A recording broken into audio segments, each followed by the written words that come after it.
Hello, Oh, there's welcome Preheat. everyone. Thank you so much for coming to this Evoker Roundtable. Obviously, we have a lot of stuff to cover today because 10.1 is full of changes for Devastation Evoker. But I want to go ahead and start this all off by doing introductions. So my name is Preheat. I am the Wowhead guide writer for Devastation Evoker. I've been playing this game for a long time, used to raid in Complexity Limit, and now I mainly just focus on content creation. So why don't you go ahead and go next, Saeldur? Hey, I am Saeldur. I am a theory crafter for Devastation as well as Priest, and I sometimes do other specs as well. I raid at a fairly high level when I'm raiding, but I'm currently taking a break from that due to real life issues. Excellent. And then Zindurn, why don't you go ahead and go next? Hello, I'm Zindurn. I also do a fair bit on the theory crafting on Devastation Evoker, although not to the same extent as Cell. I am a lover of all things statistics, and I'm excited to be here. Excellent. And Jericho. Hey everybody, Jericho here. Spent a ton of time with Devastation on the beta. Been doing sort of content creation and guide writing for Devastation since then, and doing sort of casual cutting edge rating and plus sort of stuff on live. So happy to be here. Thank you so much. Yeah, thank you all so much for showing up. So I just want to get started by talking about specifically what's changing. We're going to kind of talk about like the 10.1 stuff first. Obviously, Blizzard has come out and like outright stated that they don't like that we are clipping our disintegrate. But why don't we go ahead and explain what clipping disintegrate means for the layman? Jericho, why don't you go ahead and explain that for us? Sure. So just to give it a quick little primer. Channeled spells in World of Warcraft sort of work like damage over time spells in a certain sense. So you sit there, you cast them, and while they're casting, they tick sort of on a schedule. Disintegrate has 4 ticks per channel. It ticks on 0 right at the beginning, right at the end, and 2 in the middle. And the idea with clipping is that we find an opportunistic spot sort of within that channel to interrupt that cast of Disintegrate and interrupt it with either another cast of Disintegrate or just stop casting altogether and sort of place a filler spell next. This can be a little bit unintuitive sometimes because you figure, hey, I'm casting my big spender and I want to use all my resources as efficiently as possible.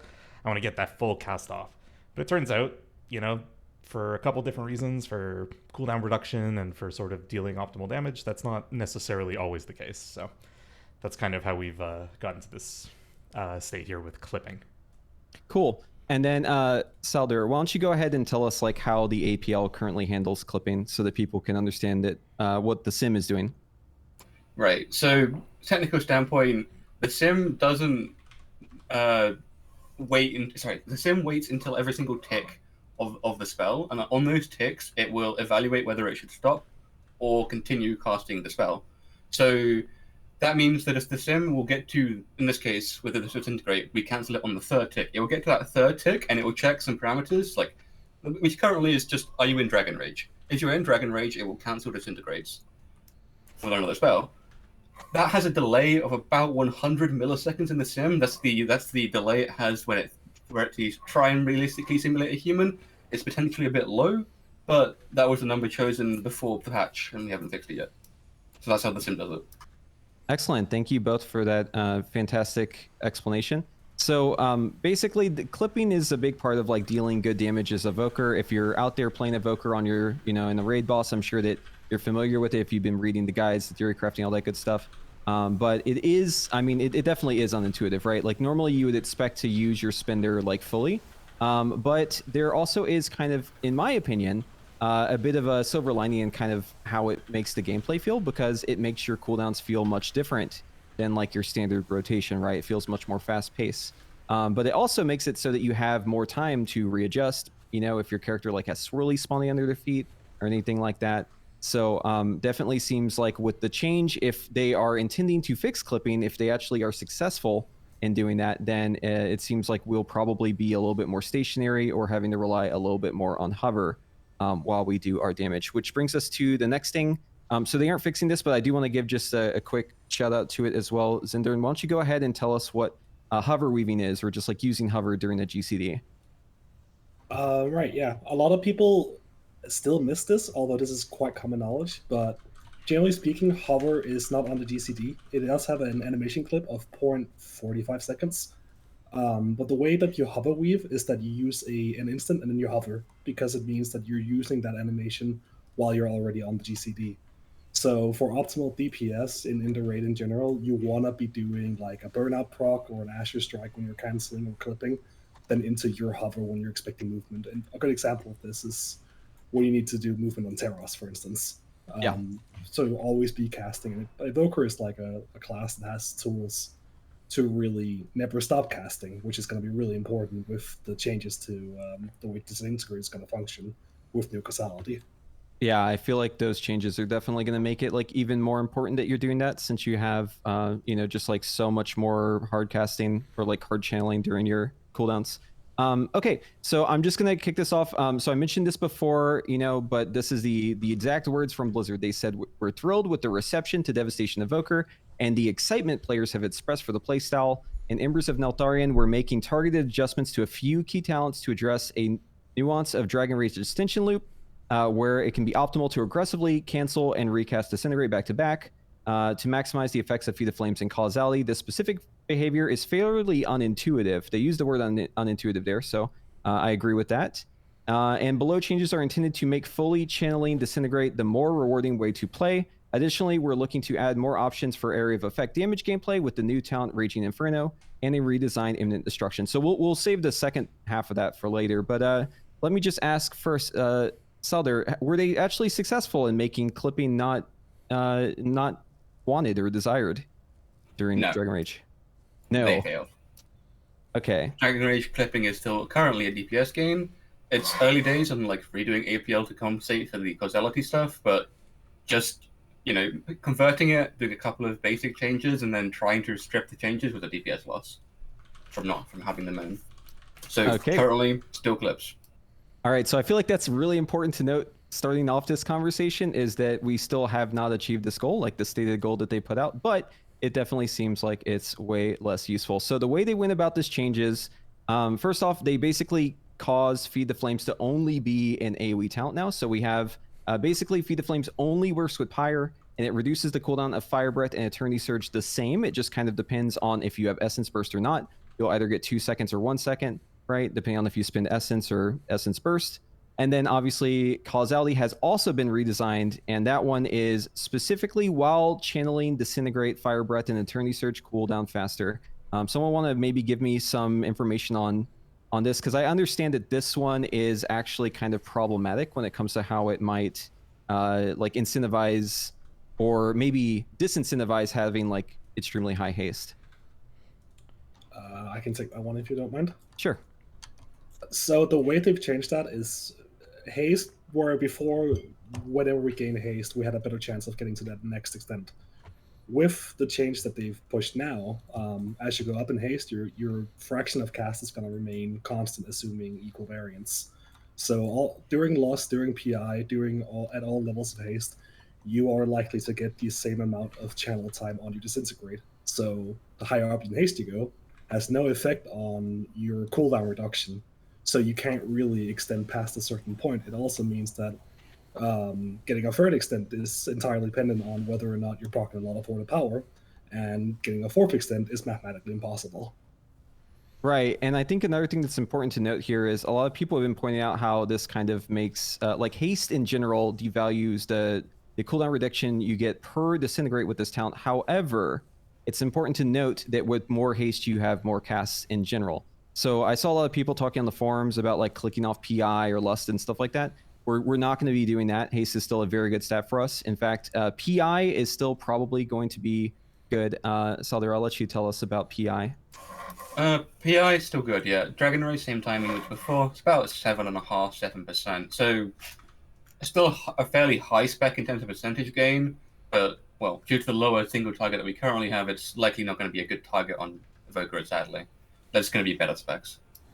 Gotcha. Yeah, so I guess you could also put that in the bucket of like other things that are kind of reducing our damage. Is being less of a priority target for PI is definitely going to make most players' damage go down. Jericho, you could.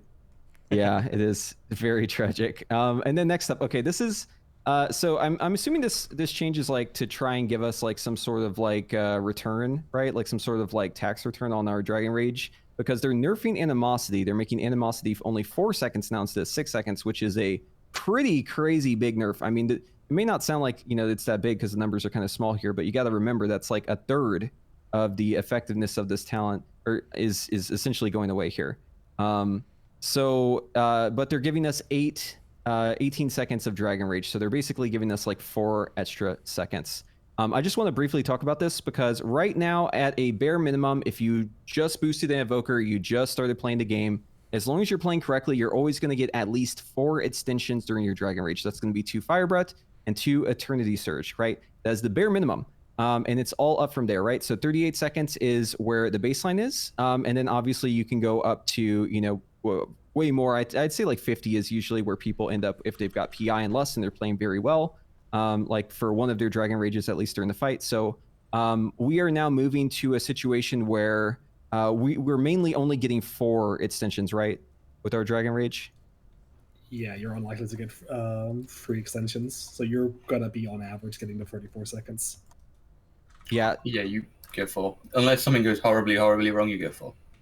Yeah, so whenever I was playing, I noticed I could also... Oh, my cat feeder's going off. You can hear that in the background. Whenever I was playing, I noticed that, like, even if I didn't go into Dragon Rage with my Fire Breath available and, like, my Turning Surge ready to go, even if they were, like, 9 or, you know, 8 seconds off cooldown, I was still able to get 4, but it felt like it was really hard to get a 5th. Like, pretty much just had to be an Act of God or an Act of Hoarded Power, whichever one you want to call it, for me to get that extension. So no matter how you look at this, right, we are getting less Dragon Rage uptime, just, you know, across the board, at least 4 seconds less, basically, but probably on the higher end of that. So I'm assuming that's probably going to have some sort of impact on how we scale with Mastery, right, Jericho? Yeah, so it's still early days, and tuning will inform this to some extent, especially with these numbers specifically. But I think when all is said and done, right now on live, our top stat is Mastery by far. I would generally say we'd follow that up with a good amount of haste for various reasons, both because we're a bit of a spell spec, bit of a dot spec, and, you know, we have spells that we want to fit into windows, so haste is good. We have some pretty good crit scaling. We have things like Spellweaver's Dominance, which help that a lot. So generally speaking, Mastery, follow that up with haste and crit, and then, you know, we happen to just have a lot of burst this tier, but not really our favorite stat in 4th. When we look at the PTR, the biggest thing around single target here is really our scaling here with this new causality. And I do want to emphasize it is neutral scaling that we're talking about in terms of Dragon Rage extension. It's not negative DPS to have haste, but it is a departure from current live where having a lot of haste actually really helps you get those extra extensions and really helps you extend Dragon Rage 15 to 30% longer than you could otherwise. So given that you're not getting that extension, you will see devalued haste. You'll also see Mastery a little bit devalued as well, just by virtue of having slightly lower uptime. Is Mastery... is there enough of a loss there for Mastery to not still be the top stat? Absolutely not. Mastery is still, like, by and far ahead the top stat for Devastation to stack in terms of, you know, overall damage on a standard fight. Caveat being, you know, how does Giant Killer work, and does that profile work on every single fight? You know, that's almost a separate conversation. But yeah. To be perfectly clear, what it's looking like right now is that crit and haste might change places maybe. You're still going to want to stack Mastery as your top stat, but did it get affected by this? Absolutely. Having that lower Dragon Rage uptime is a factor for sure in terms of the damage pattern for the spec. Yeah. So, I mean, no matter how you slice it, it may not be a huge impact, but it definitely seems like our Mastery scaling is definitely being hit by this. Also, we have another change here. Engulfing Blaze cast time increase for Living Flame has been reduced to 0.3 seconds. It used to be 0.5, and the damage bonus is now 25 instead of 40%. So obviously this is also going to hit single target as well, right? Although this talent is definitely more of a juicer in AoE, especially with Scarlet Adaptation, but going to scale less with Scarlet Adaptation, do less in AoE, do less in single target. Saeldur, can you give us like a picture of how much this is going to affect single target specifically with the current stats and with the new setup? Overall, or just that change? Just the whole shebang so far, everything we've talked about. Right. So, from an initial standpoint, the tree doesn't change, except you go from Feed the Flames to Ever Burning Flame. So all the builds that we were playing before in Raid for single target is the same. You just swap to Burning Flame. Then the damage loss from a starting standpoint is around 7.2, 7.5. You know, between 7 and that the range. That's the initial loss if you don't change stats. If you restat your haste into crit until they're about equal, is what it seems like in Sims right now, you only lose about 6.5%. That's you need to shift about 1,000 haste to crit to do that. Like, that gains you about a percent back. Gotcha. So it definitely seems like if this moves forward, then there's definitely a little bit of maybe a little bit of a paradigm shift. People might recraft their gear, but good news about that is that your crafted gear is actually going up to 421 in the patch. So if you don't have sparks, farming sparks is huge right now if you want to get on top of that. And if I might add, just the current BIS profile does run, I believe, both Shadow Gem and Incarnate Icon, which are both pretty substantial sources of crit. So just to keep that in the back of your head, that's like, the baseline profile already has a pretty substantial amount of crit in it from its trinkets. So that is like a pretty decent shift there. Gotcha. Okay, good to note. All right, so I set up a talent page with the current, I guess, quote unquote single target. I'm curious though with Engulfing Blaze. So with Engulfing Blaze being nerfed, are we still kind of leaning towards that, or are we mainly looking at maybe swapping it over to like Ruby Embers instead? It was still running Engulfing Blaze from what I could tell. There were the other option was basically you remove all of the points from that area. All 3 of those points, you put 2 points in Honed Aggression and 1 point in Imminent Destruction. So you'd be going on the right side. And that was the next best option. Okay, interesting. So wait, so which one were you pulling out of again to go? So you remove Engulfing. Okay. You remove Engulfing, put the point in Honed Aggression. Okay. Then the next point, put it in Honed Aggression as well. You have to do this along by one, otherwise your tree will break. Do I also drop Power Nexus as well, or? Yep. Okay, cool. So all we'll 3 move points that. go. Actually, I don't have a single target. Gotcha. Oh, well, I guess that selected, makes sense, right? Because it's single target. And then 1 into Imminent Destruction. Okay, cool. Yeah, I mean, so like, I think the left side of the tree has always kind of been weird with this, right? Because like, you go from Pyre cost to Power Nexus, which is like, I mean, it's like good for like running around and questing, right? But like having 6 Essence doesn't really change much as long as you're spending them throughout the fight. It's only for like the beginning, right? And then, or if you're just like not using Essence for a while. And then Engulfing Blaze was like the whole reason why we pat that whole way in the first place. So if you're just undervaluing Engulfing Blaze, you're pretty much just, saying, all right, we just don't go that way. We just put those points elsewhere. Honed Aggression seems like one of those talents where, to me, it's just so bland, right? Like, it's just living flame damage. It's really bad. The only reason why you pick it is because there's simply nowhere else to put the point. Gotcha. And the thing is, Preheat, if you nerf that choice node enough, Engulfing Flames and Ruby Embers, those things are just buffing Living Flame really anyway, at the end of the day. So it kind of does the same thing as Honed Aggression in a sense. Honed Aggression is also buffing your Azure Strikes, though, so gotta keep that in mind. Yeah, that is nice. Yeah, I do love that. I'm assuming for like anything to be like 2 targets or something, you would probably yoink a point out of Honed Aggression into Eternity Span, if I had to guess. Gotcha, cool. Good to know. Yeah, because I think that's more like the common case, right? Like in most cases, there's like at least a little bit of cleave. So something like this, chat, is what we're talking about for now. Obviously, there's things that could change, and we don't even know if Blizzard's going to move forward with this. But I want to move on. Oh, does anyone else have anything to say about this? Okay, I'm going to move on to the next part here. So this is where we get to the more AoE-centric talents. So we're having Imminent Destruction redesign. We mentioned taking one of those for single target still, just because there's not very much competition down there for single target spells or for talents, right? But Imminent Destruction makes it so our Deep Breath causes our Empower to reach maximum time quicker, and it also makes it so the enemies you hit are also taking more damage. I noticed that you actually have to hit the Deep Breath though. Like you actually have to hit the enemy to get the damage buff, right? Because it applies from the Deep Breath. So I don't imagine this is something you could like prep ahead of time, right? Like you have to actually have the boss in combat to get the Imminent Destruction buff. Yeah, it's a vulnerability on the enemy, right? Gotcha. The bonus. So yeah.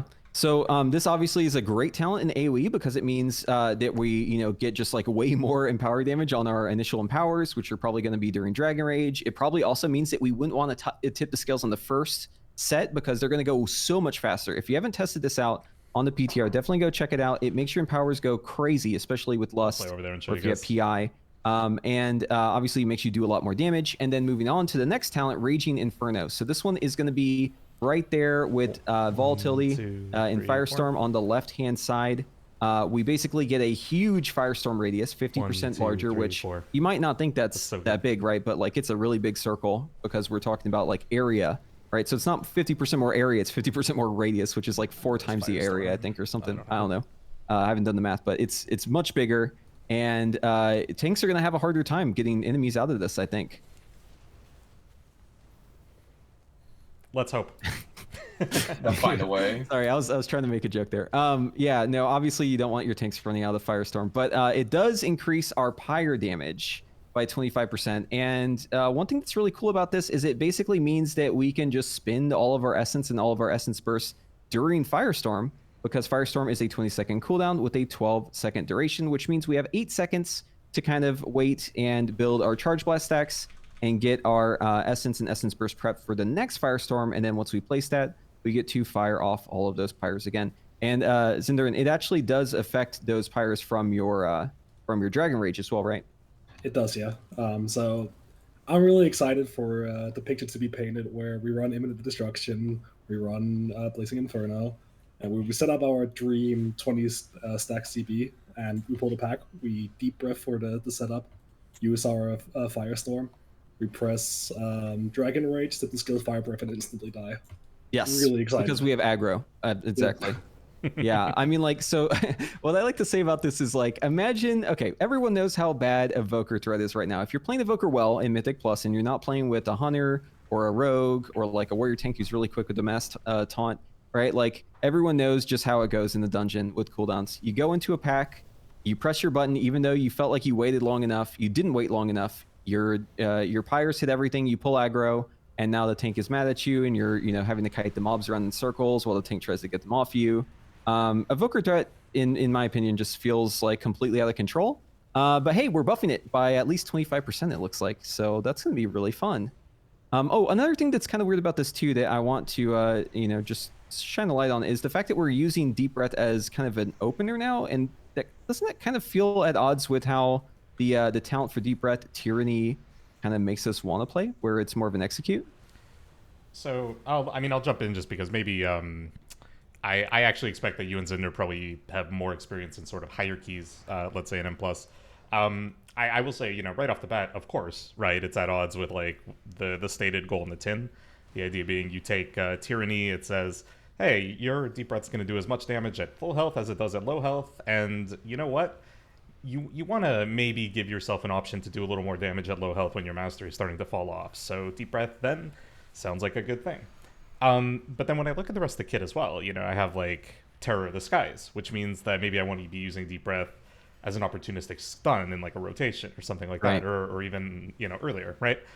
And then I have Imminent Destruction that's saying as soon as all the enemies are grouped, I want to send it insta because I want to just blast, right? So is that at odds with maybe how you've been playing Deep Breath in keys right now on live, or like how does that look for you guys? So for me personally, the way I've always viewed it, especially if we're running Onyx Legacy, is that it is a lot worse to lose casts than it is to, getting the good value. So it's one of those things where if you see a good chance to get a good Deep Breath, and they're all stacked up and nothing's died yet, you just kind of send it. So yeah, I mean, there is that micro optimization to gain from waiting, but it's also like across a key, how much time have you really wasted with it off cooldown?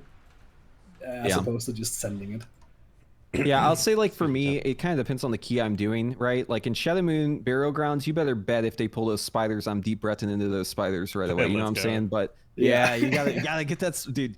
Evoker has such trouble in that dungeon pump in the overall. You gotta get every bit of pad you can to to put up numbers. But it kind of sucks though too, right? Because like I want to be able to choose that ability as like a stun. It's very, very useful as a stun, right? Especially for weeks where it's like raging and you're running a pressing roar anyways. You can like prep them and then hit them with a really long, stun with it, since it is a 3-second stun, same as like leg sweep, I believe. Now is also 3 seconds. So very good utility on that ability. Evokers in general just have like really good stops with wing buffet and tail swipe, right? Obviously the stun from Deep Breath, but I'm gonna go for more damage in like pretty much every case, right? So I'm probably just gonna open with it if that's better to do.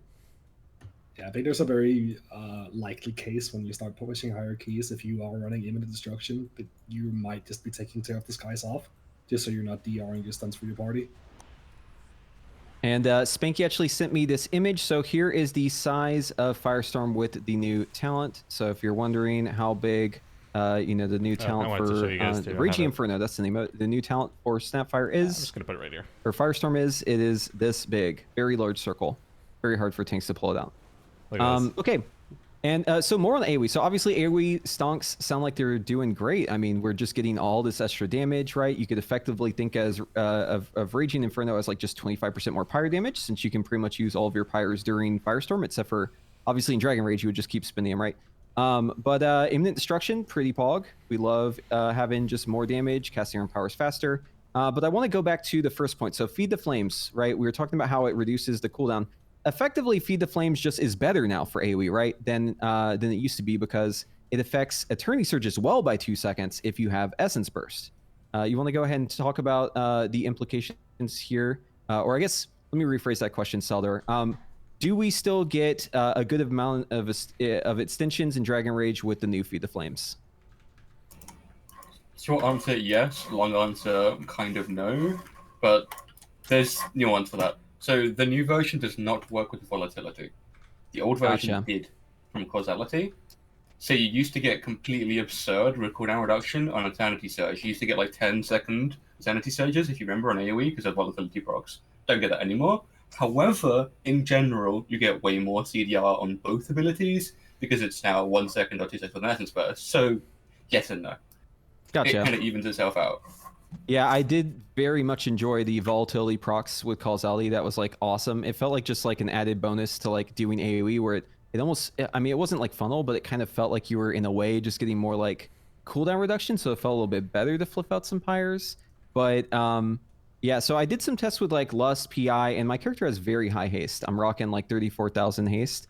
And I was able to pretty consistently get the third extension on my Fire Breath and on my Eternity Surge, like on target dummy tests, which means that, that's a lot of Dragon Rage uptime. And obviously it's less now because we get 4 seconds instead of 6 seconds each time, but still really, really good.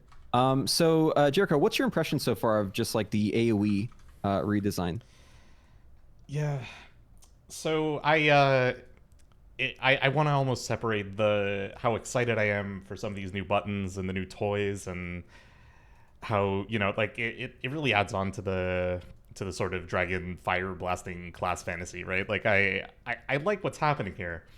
I like the idea of rolling up on a pack and throwing down a deep breath and amping my spells. I love, okay, let's drop a circle and now my pyres are kicking even more ass. That's awesome. Like, there's some cool ideas here in terms of taking spells that are sort of seldom used right now and like trying to make them a little better by improving some of their shortcomings, let's say.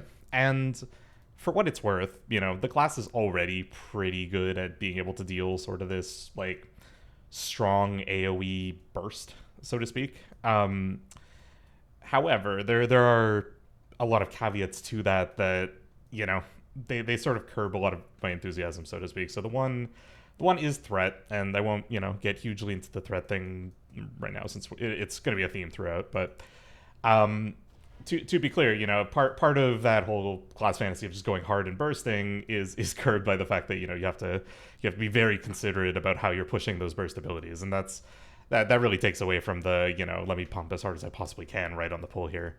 Another one is that a couple of these abilities might be a little bit at odds with each other in terms of how exactly you want to set up your pull and M+. Like, do you want to lead with a deep breath? Do you want to lead with the firestorm? Is it going to be like all right, fly in with deep breath, then drop the firestorm, then go into Dragon Rage, then start sending pyres? Like, sure, I mean that's the dream, but maybe that's like a lot of setup for the average person. I don't know. I think it's pretty cool. The biggest takeaway for me, though, and I really want to emphasize this because this is a big one for me, is what it means to build a talent tree for M+ right now. Kind of working through this tree, picking up the things that I think will be really cool for AoE, and then realizing that I'm like pretty hard neutering my single target throughput and my single target potential once I start doing that, and realizing that, that's kind of a problem for keys because I need to be able to deal boss damage. That's a good opportunity for us to kind of caveat into what a build would look like for AoE. So I'm going to go ahead and get my screen shared here 1 second so that y'all can see it. And then I want you to walk me through on, or if you can just see the stream on Twitch, just walk me through what you would run to try and get like an AoE build for Mythic Plus. Let's say we're going all in on AoE, right? It's like fortified weak, nothing special about it, just big AoE and a big, like Algathar, for instance. Well, that's the thing. So I mean, I personally think even Algathar, and you guys can let me know if somehow the crackhead top evokers are not doing this, but you still want, I think, some disintegrate damage to be able to hit those bosses. So absolutely. So to me, and I've written this in my feedback post. I think that top of the tree, that first tier, 4 keys, it's a pretty mandatory 11 points. That you basically build that top, you go down to volatility on the left, go down to Dragon Rage, and you go down through Arcane Intensity on the right. I think those 11 points are pretty locked in. Gotcha. There's a world where you're fighting Council, and you go back into Lay Waste, and now we're memeing with Deep Breath again, but I really think that 60% Disintegrate is just something you can't pass up if you ever want to deal boss damage. Yeah, it's just too big. You have to take Causality, even in case. Yeah, for sure. I mean, like, if you don't have cooldown reduction on your Disintegrate, your Dragon Rage is going to be the wimpiest thing in the universe. Yeah, absolutely. There's other reasons for it as well. You have to take Causality because you need to path Charge Blast, and it's the most point efficient way to charge the path to get past it. I've seen some conversations, and Saeldur, you're going to like the term priority damage, that some players have elected not to take Charge Blast, so that they can, focus a little bit on those bigger enemies in packs every once in a while.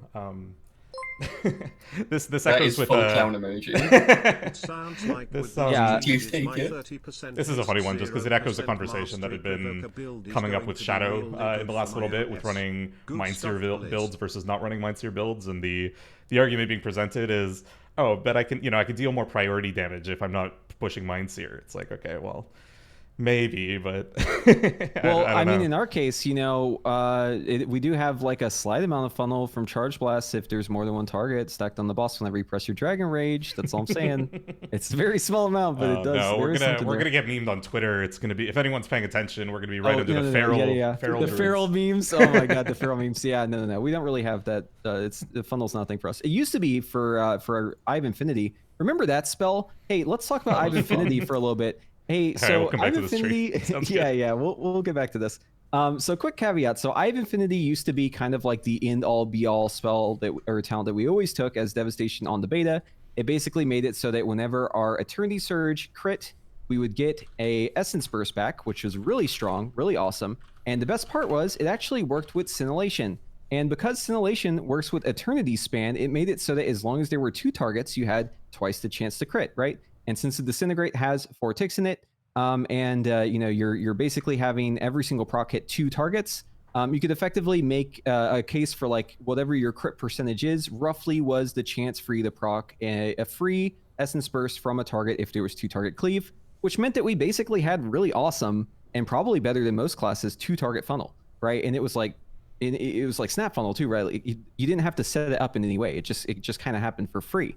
And obviously Blizzard saw this and they were like, okay, this is, you're channeling Disintegrate too much. We don't like this. We're going to change it. They nerfed the crap out of Eye of Infinity. They made it 1 essence cost, right? And then they turned around and they said, you know what? We went too far. We need to actually boost this back. So we're going to make Eternity Surge now cost 2 essence.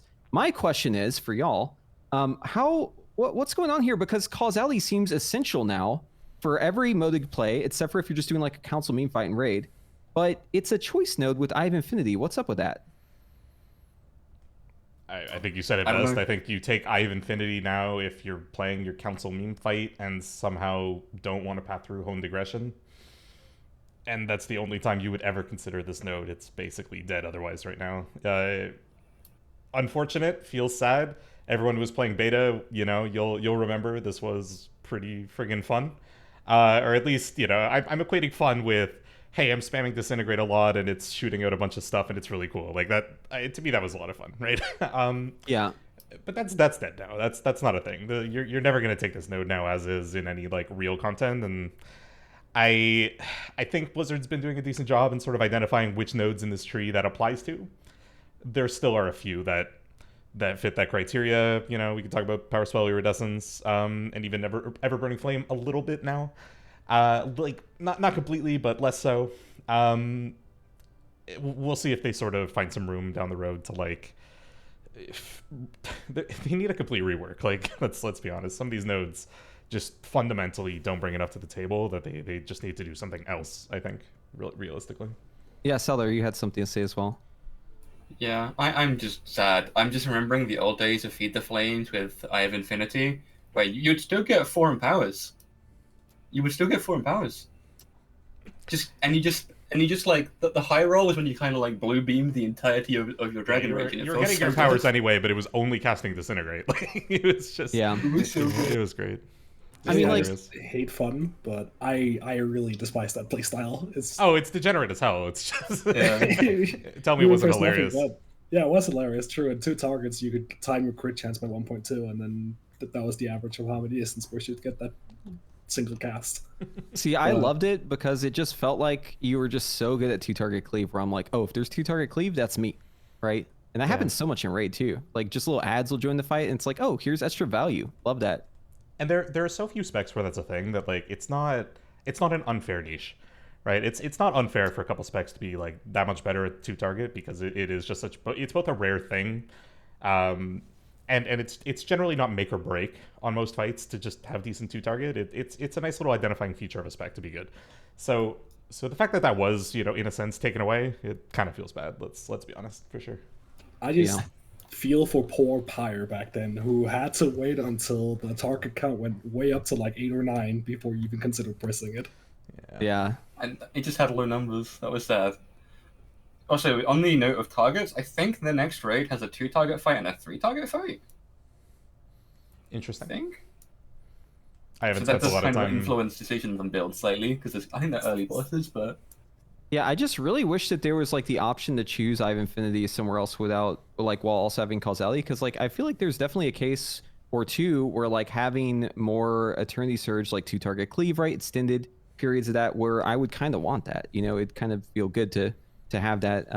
And also, like you mentioned, right, you have to path through this talent to get to Charge Blast. Charge Blast is still a talent we'll take in the meme council fight. But I almost feel like there should be a path between Eternity Span and Charge Blast. Like, I kind of wish these two were connected here. So what if I tell you there's a cursed way to play with Eye of Infinity still? What is it? You- Single target Pyre? You take Eye of Infinity and you take Feed the Flames and you press 3 Pyres as burst on single target. Oh, man. Okay, so wait, hold on. I gotta know more about this. Obviously, the APL isn't designed for us to be doing single target Pyre stuff, but you piqued my interest. So I assume that having uptime on Dragon Rage is probably like more uptime on it is probably like the big driver behind that. Yeah, it'll be worth losing about 3 or 4 disintegrates to do this. I did some quick napkin math on whether you do that in rotation generally, and the answer was no. We just don't have enough resource generation to make it currently worthwhile. Because I think my math ended up being if you get 4 disintegrates to 3 Pyres, and it will give you extra extension, it'll be worth it. But with 4 disintegrates and 3 Pyres, you don't get enough cooldown reduction. Okay, that's way too close. If you ask I me, want to be That's clear way that too I close. heavily discourage this adventure. But no, I do want to bring up though.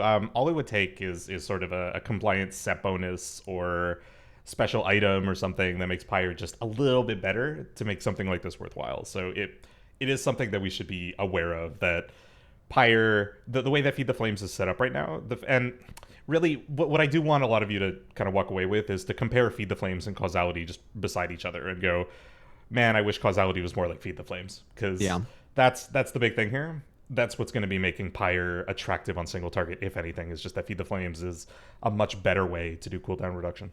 So it's pretty close right now. It could be something that we'd explore in the future. Yeah, I mean, like that's I mean, just the fact that Causality doesn't actually have any sort of like scaling with haste with it, right? It's not off the ticks themselves, it's off the time spent. Just makes this talent to me, I mean, it's essential, but it makes it feel really bad, I think. Oh, for those like in Dragon Rage, this will make you have about a 20-21 second cooldown on your essence verse to Causality. That's just how much you get now. And outside, on average, it's about 24-25 seconds of cooldown. what you have on average. So that's worse than what you had before by a good couple of seconds in both cases. Damn, feels bad. Yep. Well, moving on to so let's get back to the AoE conversation. So let's get set up on like an AoE build. So we're doing Mythic Plus, right? So we still need the disintegrate stuff. I went ahead and pathed over to Volatility. I grabbed that guy and I picked up Tyranny. I skipped Titanic Wrath. So what am I doing next, Jericho? We still need Engulfing Flames because we're pathing the Firestorm. Yeah, let's Okay, grab. so We'll grab grabbing engulfing. And then yeah, my sample build that I put up on my feedback post, I grabbed my Raging Inferno Firestorm because I want to try that. Of course, I'm taking Heatwave. Fire Breath is too good. And then I did kind of start pathing, of course, Tyranny. Start pathing down before sort of coming back. So I would go down basically to, we have access. Yeah, we'll do our Burnout, Feed the Flames, Font. Let's say we want to try Imminent Destruction. Let's give that a go. By pathing through Font, probably. Can Gotcha. you really justify dropping? I'm sorry, hold on. Yeah, where are we on points? Because I might have missed something. So we we need a way to path to Scintillation. So let's say we go through Onyx Legacy first. That's okay. Our... So we're dropping Spellweaver's Dominance. We might. I'm not saying I love this tree, Preheat, but let's go through Onyx Legacy. Let's get Scintillation and maybe take that point out of Fawn to drop Scintillation. Let's say, and this is where I'm sad because I'm like, you probably need that point in Scint over Spellweavers, but you're really sad about Spellweavers. So at some point here, you have to go, but wait, I want Catalyze, I want Font, I want my 2 points at Imminent, I want Hoarded, I want Spellweavers. You took Eastpan and Charge Blast. I don't know if you could take Eastpan. Who knows? Like, okay. It's just there are a lot of notes here where I'm like, I'm starved. I'm really hurting for points. Let's like cover the ones because there's a lot of these that are like up on the chopping block. I'd say they're like really good Mythic Plus, right? Obviously, Catalyze very good for bosses, right? Yep. So not dropping that's gonna feel bad. Attorney Span, you're gonna want this anytime there's 2-target cleave, and not having it's gonna feel really bad, right? Obviously, but something's got to go. Charge Blast is just like 15% more damage on Pyre. You could think of it that way or more, right? If you've Azure Strike, and then obviously Onyx Legacy is cooldown reduction on Deep Breath. We love that. Scintillation, I would say probably an essential talent. Anytime you're pressing Disintegrate, this is just such an important talent, right? I think the damage gain you get from this is, last time I ran the numbers, it was like 16% damage increase for both points. It's easily one of the most powerful nodes on the tree. There's yeah, it's like Natural Convergence and that one are like the top dogs. But I did notice that having one talent in Scintillation gave you around, last I looked, this was before we had like the tier gear even. It was a long time ago, but it was like 14% versus 17. So it was like, it seemed like a lot of the package deal is from it. That might have actually been because of Old Eye of Infinity. Yeah, what is it now? About 8% a point, I think. 8% a point, or like okay. or 7% a point. Might be a little better than half value, but it should be close. Yeah, if it's at 8% a point, that's not really something we can drop then, right? Because that's just like you're gonna be still needing to kill bosses. So, so yeah, I mean, like Imminent Destruction, cool new toy, flashy, love it, right? But like, what do we think? Hoarded Power more important? I think we're gonna drop Hoarded. Drop Imminent Destruction. Actually, closer to 6% a point. Sorry, say that again, Saeldur. Sorry, I said closer to 6%. I just checked. 6%. Okay, thank you. And then Zindurn, you were saying. Yeah, I was saying I don't think we have the point for Imminent Destruction. I think Hoarded Power and Spellweavers is just better. Yeah. Like it sucks, right? But it's just ID just doesn't do enough to offset those really big power players that we've got. So like, hold on, let me. Allies. So hold on. Let me get this straight. So what if? Okay, so we're using Imminent Destruction potentially, maybe, right? Chance of it, maybe in single target, but in AoE, it's like, no, we don't got enough points for this. See, this to me feels like an issue, right? Because I feel like there's just so many points I want in the capstone area for AoE, but then for a single target, it's like the opposite. It's like there's hardly anything. Like the competition for single target is so low, but the competition for AoE seems so high, right? And I think here's an issue. Yeah, sorry, go. The issue isn't AoE or single target. The issue is M+ specifically. If you try and build a pure AoE tree, it's actually pretty painless and you get everything you want. However, if you try and build an Mythic Plus tree, you cannot get anything, pretty much. Gotcha. Yeah, that feels just really, really, really rough. What I would like to see is I would love if this choice node, this has always kind of been the issue with this choice node to me. aside from Snapfire not proccing on Ezra Strike, obviously. I wish that this choice node was above the waterline for the capstones. And I wish that there was a way to get to burnout without having to go Fallen Magic if you don't want to pick up Firestorm. Because, in single target, going back to that conversation, in single target where we're like going Ever-Burning Flame, if you like tip the scales on Fire Breath and you have max 4 in power on it, unless you have Firestorm, like you can't extend it, right? Like there's just not, like it's not feasible to keep it up, right? And I almost feel like in those cases, like I wish I could just like jump over Fallen Magic, like put a point into it, but just like turn it off. You know what I mean? And that to me just indicates that like maybe there's, maybe it feels like it's in the wrong place. Like I kind of wish I could have Fallen Magic be where Catalyze is and Catalyze where Fallen Magic is, because Catalyze I always want, right? Like Catalyze is a fantastic talent. So what are your thoughts on that, Jericho? Yeah, so I mean, I think you nailed that one. Is that burnout is actually just so quintessentially nice for single target, especially as sort of a movement cooldown as well. As a movement, and anytime you have sort of instant cast procs, that really helps with sort of single target flow when you're fighting bosses and that sort of thing. But it is, again, it's in this sort of predominantly AoE corner where we have like around it the improvement of Firestorm, the up-ranking of Empowers that you're never going to do on single target, Imminent Destruction, which again could be a single target meme, but really it's like it is sort of focused for M+ with like up-ranking Empowers, and then to the bottom left now, Feed the Flames isn't relevant in single target, so we have like Ever-Burning Flame that maybe comes into play on single target, but really doesn't mesh very well either. So, I mean, your suggestion of like swapping the two, at the very least, that would sort of give you a coherent pathing of like Catalyze to Burnout. But I do think in general, what probably needs to happen is, God, I haven't given this enough thought. So we're gonna spitball here. Let's go for it. They probably need to move around just I think a few of these things in terms of like what's single target, what's AoE, maybe reduce the cost of some of the things on the AoE side, but make it like harder to get to, or make it sort of that you need to path maybe a little more intelligently through it, but maybe move your Catalyze to a place where it comes more naturally out of single target talents, Font, being something that you're only really going to want in AoE, but like Catalyze anytime you're pushing Disintegrate, you really want that thing. So yeah, I don't know. I don't have a great. I think you guys honestly have given a little more thought to like how to change the existing tree in ways that are a little bit better. It's clear to me that there is something here that's just fundamentally wrong, and I have some problems when I actually try and build the tree out. That I mean, and it's not just costs, because a lot of these things are just powerful 1-point nodes, right? But that there's a lot at play here when I want both competitive AoE gameplay and also to be able to deal enough single target to be relevant on bosses, right? They worded it in their post as like more AoE options, right? So I understand a world where they're like, maybe they don't want you to take Firestorm and Imminent Destruction. Fair enough. But at the same time, it's like, all right, well, maybe I take one of those and then like I still have to sort of go around picking up all these like 1-point talents, still have to take Scintillation, and then, figure out it's still pretty tight at the end of it, even if you just skip one of those 2-point investments. So yeah, anyway. I mean, there's like a certain level of like the choice itself should have some sort of like pain, I guess, involved if the tree is good and you're actually like making distinctions between builds. But I think that the main point is, and this is what you're kind of talking about, right? It's just it feels like the organization is maybe a bit off, right? And you basically have to path through talents you like wouldn't want, or you have to skip talents because of how the pathing is. And I do agree, like if they're going to be changing the tree this fundamentally, right, and they're completely redesigning like what talents are doing, like how they're even effective in the first place, I feel like the current way that they have the tree set up doesn't really fit the new design of it. I think that to me is like the biggest issue I have here.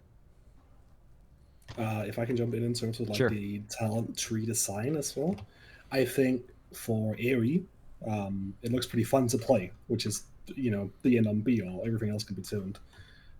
For me personally, once we go into single target, once we've built that out and we start playing it, Evoker as it stands, Devastation is not an APM high spec, it's getting worse. Clipping's still a bonus, but it's not by much. But we have like a talent tree where the entire bottom, center to right, is extremely boring.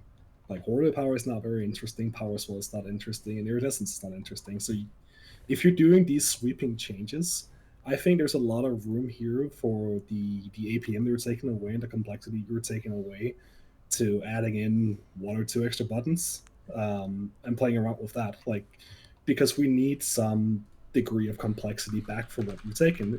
Fundamentally, I think the causality change is, it could be positive, but I don't think we've been given what's necessary to justify what's being taken away. Yeah, so I pulled up on the screen here. Bear in mind that this feral one is the real one. This one at the bottom, SL, is fake. Evoker right now, this is with clipping. This is pulled from Simulation Craft. So using the APLs for each class that have been provided, the T29 profile, for those of you who are unaware, this is basically like the quote-unquote best in slot that each like class, hall, or whatever you want to call them, Discord group, organization, each like theory crafting group for classes put together as like their like waterline. Is like, here's how much damage we do, right? Some classes obviously put more work into making theirs really, really optimized for damage, but that's not what we're looking at here. We're looking at actions per minute. So this is basically how many times the Robo Evoker has to press an input in order to do the damage that it does. Did I get that right, Sal? Yes. Okay. That's 33 times is how many buttons it's pressed, literal buttons. It does include off-global spells, so everything that has an off-global counts as an action per minute. It's just, I had to press something, therefore I pressed something. Right. And this is like, so this is with clipping, right? Like this is the current one. So if we look at a future without clipping, if we take the changes at face value and we assume that that's how the class is going to be played, we can only assume that actions per minute is going to be going down, right? Because if you're pressing less disintegrates, you're letting your disintegrates fully go off, right? Every time you cast disintegrate in Dragon Rage, if you're not clipping, let's say for instance, right, then you're at least holding it for one extra tick, right? One or two in some cases if you've like chained them together. But regardless, Devastation Evoker already the lowest action per minute, and this will actually go even lower. Now, why does this matter? So actions per minute is just a metric that just kind of indicates how active you are playing, right? It's not an indication of how difficult your class is to play. Obviously, Arcane Mage is very low down there as well, but it's a very complex spec to play, so don't, equate this to complexity of like your rotation. But it can be used as a way to indicate like how it feels to play, right? Like whenever you're playing the game, you're pressing buttons and you're doing boss damage, right? I don't know about you, but I kind of prefer something that's definitely higher, right? Like I want to be at least doing one action per minute, right? 60 action per minute. So it's like 1 per second, roughly. But it feels like Evoker is just really, really down in the bin here. Evoker, right down here. I sent you a new sim for PTR. Oh, you're going to pull up the PTR one? Nice. Wait, was this Blizzard stole my Egu? Okay, so let's look at the Yeah. Okay, so yeah, 33 action per minute. Yeah, so I mean, this is like you're basically doing something every 2 seconds, roughly. You could basically summarize it as that. Wow, that's rough. Oh, I guess this kind of brings us to our next topic. So we've been talking about how the changes are going to affect single target. Obviously, we all have kind of I think we all kind of agree in the sense that like we may have mixed feelings on how clipping is doing, right? Like, and how we like clipping, but the fact remains that like without clipping, it really feels like the spec is kind of bland, right, Jericho? I think it should go without saying that like one of the primary criticisms, if you sort of read the room, you talk to friends who have tried Devastation, that they go, yeah, it's neat, I'm a dragon, but like it's not as interesting or as complex as my main spec. Like I only have a couple buttons. It's kind of like a ranged demon hunter, you know what I mean? And like we could talk about it all we want, but to some extent, the very basic flow, the basic rotation, the I push my filler and then I push my spender is like it's pretty straightforward. Have a couple of empowers that you upkeep, you keep up your dot. It's about it, right?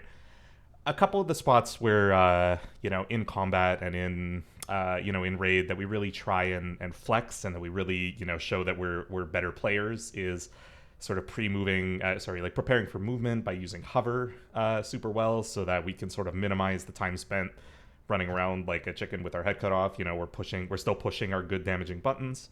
But when push comes to shove, that it almost seems like that's like the one thing that's left with the spec that sort of elevates you from just like pushing your two buttons one after the other to I'm sort of I'm practicing and I'm playing at a slightly higher level. I'm not one to say that, you know, to put this sort of succinctly, I think there's a difference between skill expression in terms of like playing well versus skill expression in terms of like I know this like esoteric fact or I have this weird knowledge about how the spec works that other people don't. I think the latter is kind of like that's kind of degenerate. I don't think it's helpful. I think when things are unintuitive and weird, that puts people off, and that's not like a great thing. But at the same time, I do think there's value in sort of this angle of mastery, of getting better at your spec and being able to sort of do better by practicing by being, you know, and by really preparing, right? So this a lot of what's lost here in terms of the gameplay and these changes, you know, when it comes to clipping and Dragon Rage and that kind of thing is ultimately it's a bit of both. To me, I really like the minigame. I was a big fan of Surrender to Madness back in the day with Shadow Priest. I really like this sort of race against time where, you know, I need to... it's not necessarily the APM, but it is the, like, okay, I need to be executing my rotation, like, pretty cleanly without... It's a thin margin. Yeah, absolutely, right? Like, if I get interrupted by a boss mechanic or something, it's usually my fault. Usually, and when it's not my fault, I get sad. But you know, when it's my fault that I've sort of lost uptime because there was like a mechanic or something like that, that feels like something that I can improve next pull, right? And that's something that I think is really cool. Is this chasing a better result by sort of playing better, and that's something that's very obvious with the minigame because you just have better uptime on Dragon Rage when you succeed. Right? Yeah. I think I'll leave it there for now and tack on if there's a little more. But that's what I really like about the current playstyle. Not necessarily the clipping part, but the fact that you are chasing this sort of better outcome from better play. Yeah, I think for me, there's some magic in the Devastation rotation that currently exists, and regardless of how you feel about clipping, it definitely is unintuitive, I will admit. But there's not really much else, I guess, in terms of single target complexity. Like if you're talking AoE, there's definitely some nuance there, right? Like you can actually play way better than someone else and deal a lot more damage if you're really effective at banking damage at the end of the pull to use at the start of the next pull with your mastery, or just like doing other things rotationally that you wouldn't normally do. But I think in general, the magic for me is using Dragon Rage and getting those extensions and being able to reach those new tiers, right? It almost feels like you're playing, like you're gambling whenever you're doing Dragon Rage, because in the way you are, right, with Hoarded Power, sometimes you get a bingo or a jackpot and it's like you're just chaining Hoarded Powers and you're like, oh yes, this means I'm going to get that extension on my Dragon Rage. Maybe I can hit the 3 of 3, right? And then at that point, it's like, oh, can I hit the 4th Fire Breath, right? To me, there's like something very fun and rewarding about like going for those extensions, and you know, part of that is because it makes you like an all-star DPS. Like you're just doing crazy damage, especially if you're getting PI, right? Evoker obviously after the adjustments they've made is looking very good in raid, at least currently on live, right? Like, you do a lot of damage, especially with PI. But the reward you get for playing the game correctly, it feels so great, right? Because you're getting all of these extensions. Your Dragon Rage is a really long duration, and it's almost like a watermark that shows like you know what you're doing if you're able to get those long extensions. Not only that, effective empower usage just means you have like more uptime on your tier bonuses, right? And you get obviously more empower uptime or tier bonus uptime from your empowers if you're, you know, getting longer Dragon Rage, right? You get more cooldown reduction. And to me, this is like the mini game that's fun. Like I don't necessarily like the clipping aspect of it, but I do really enjoy the extensions you get on your Dragon Rage. And also the fact that your cooldowns are varied, right? Like your Fire Breath is coming off cooldown at a certain time. Your Eternity Surge is coming off cooldown a little bit later, and it's always a little bit later. So you have to like plan it out in your head how this is going. All of these aspects of the spec are going away because there's no more like chasing Dragon Rage extensions. There's no more considering how you're going to fit your Fire Breath in your rotation or your Eternity Surge in your rotation, right? And there's really no like watermark for like playing well. It's just, you know, how well can you hover weave essentially is going to be the new way that you like differentiate yourself from other people playing the class. It just feels like a lot of the difficulty of the class is being removed. It feels like it's being stripped away. I'm okay with them removing, you know, if they want to remove the clipping, I'm fine with that as long as there's something else for me to be doing. Because I mean, y'all play other classes, right? Like, how would you rate Evoker difficulty versus, you know, other classes you play, right? Obviously, Jericho, you play Shadow Priest. Saeldur, you play Shadow Priest as well. Zindurn, I'm not sure what else you play, but Jericho, how would you rate the difficulty of Evoker compared to like Shadow Priest, for instance? Yeah, and that's it's a funny one because ultimately, like Shadow, historically speaking, has been just a similar thing where like once you get the muscle memory down, you actually have a surprising amount of movement from like good instant casts and that kind of thing. Mastery actually makes it a lot easier to play the spec, but I'd say in general, I mean, Devastation has to be one of the most accessible specs right now, without a doubt. It has maybe like half to a third as many like active buttons as a lot of other specs. It's so much easier to just pick up and play. And once you sort of overcome this hurdle of like, again, you know, understanding, for example, how clipping works or understanding that you can hover on instant casts, once you have that knowledge, it's one of the most straightforward specs to pick up and play for sure. Like there's no question in my mind. I still find it a lot of fun. That's why it's very much my main, and frankly, I had some frustrations with Shadow, which sort of pushed me away from it. But at the end of the day, I mean, I wouldn't necessarily describe this as a difficult class. And when you know, when we're sort of looking for opportunities to improve and to look better, and you know, I don't want to say chase Warcraft logs rankings, but frankly, you know, to have a goal. It's fun right? to do damage. Like we're damage dealers. We want to do damage. That's fun, right? That's where for me it's like the more there is there to chase, to sort of look for sort of a better outcome. That's where I'm losing the to some extent the difficulty there, that there is like that there's anything sort of to chase after this, right? So yeah. I mean, it should be easy to pick up and hard to master, right? Like that's the ideal design for a spec, in my opinion. Is like easy. You can just pick it up and go, right? It's got very few buttons. You obviously can get a feel for it very easy compared to Arcane Mage, for instance. But then there's all these layers to it that you can go deeper. I wanted to ask you next, Saeldur. So obviously you play Shadow Priest. I don't know if you play anything else as well, but how would you rate like the difficulty of Evoker currently, and what are you kind of gauging the effect of this patch, the 10.1 patch as well? So difficulty-wise, I rate current Evoker like about as hard as BFA Demon Hunter was. If anyone here played BFA Demon Hunter, the rotation was basically, can you fit 2 death sweeps or sometimes 3 death sweeps in an I-beam in the demonic window, and that was the spec. That's what this kind of feels like to me with how the clipping and the extinction works in Dragon Rage. You're trying to fit the correct number of things in a small window, and as long as you can do that, the spec is like really easy, right? But after the changes, like I don't know if I want to call it BM Hunter. You have to press hover, and BM doesn't. But it's on that direction. It's a path towards BM Hunter. Yeah. And Zindurn, do you what other classes do you play, by the way? I've actually played a fair few things. I played Mage, I played Warlock, I played Lance Shaman, but it's really hard to compare Devastation to anything and call it difficult, isn't it? Like right now, I consider Evoker in terms of the skill ceiling like a 3 out of 10, and then after the changes, it's going to be like a 1. There's really not a lot of things you can do, and it goes back to the things I said about the class tree, that in order for us to have something that we can chase towards and something we can optimize, there needs to be an avenue of complexity. But right as the changes are now, there isn't, and it'll just be chasing disintegrate uptime.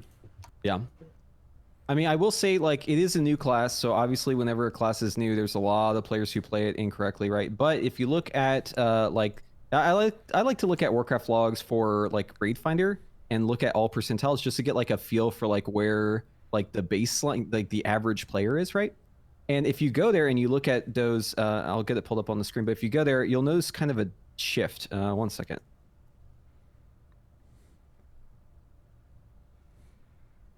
So it's funny because if you look at like the overall logs for it, like statistically, and then you look at like the higher percentile, it almost like flips on its head. So let's go to LFR here.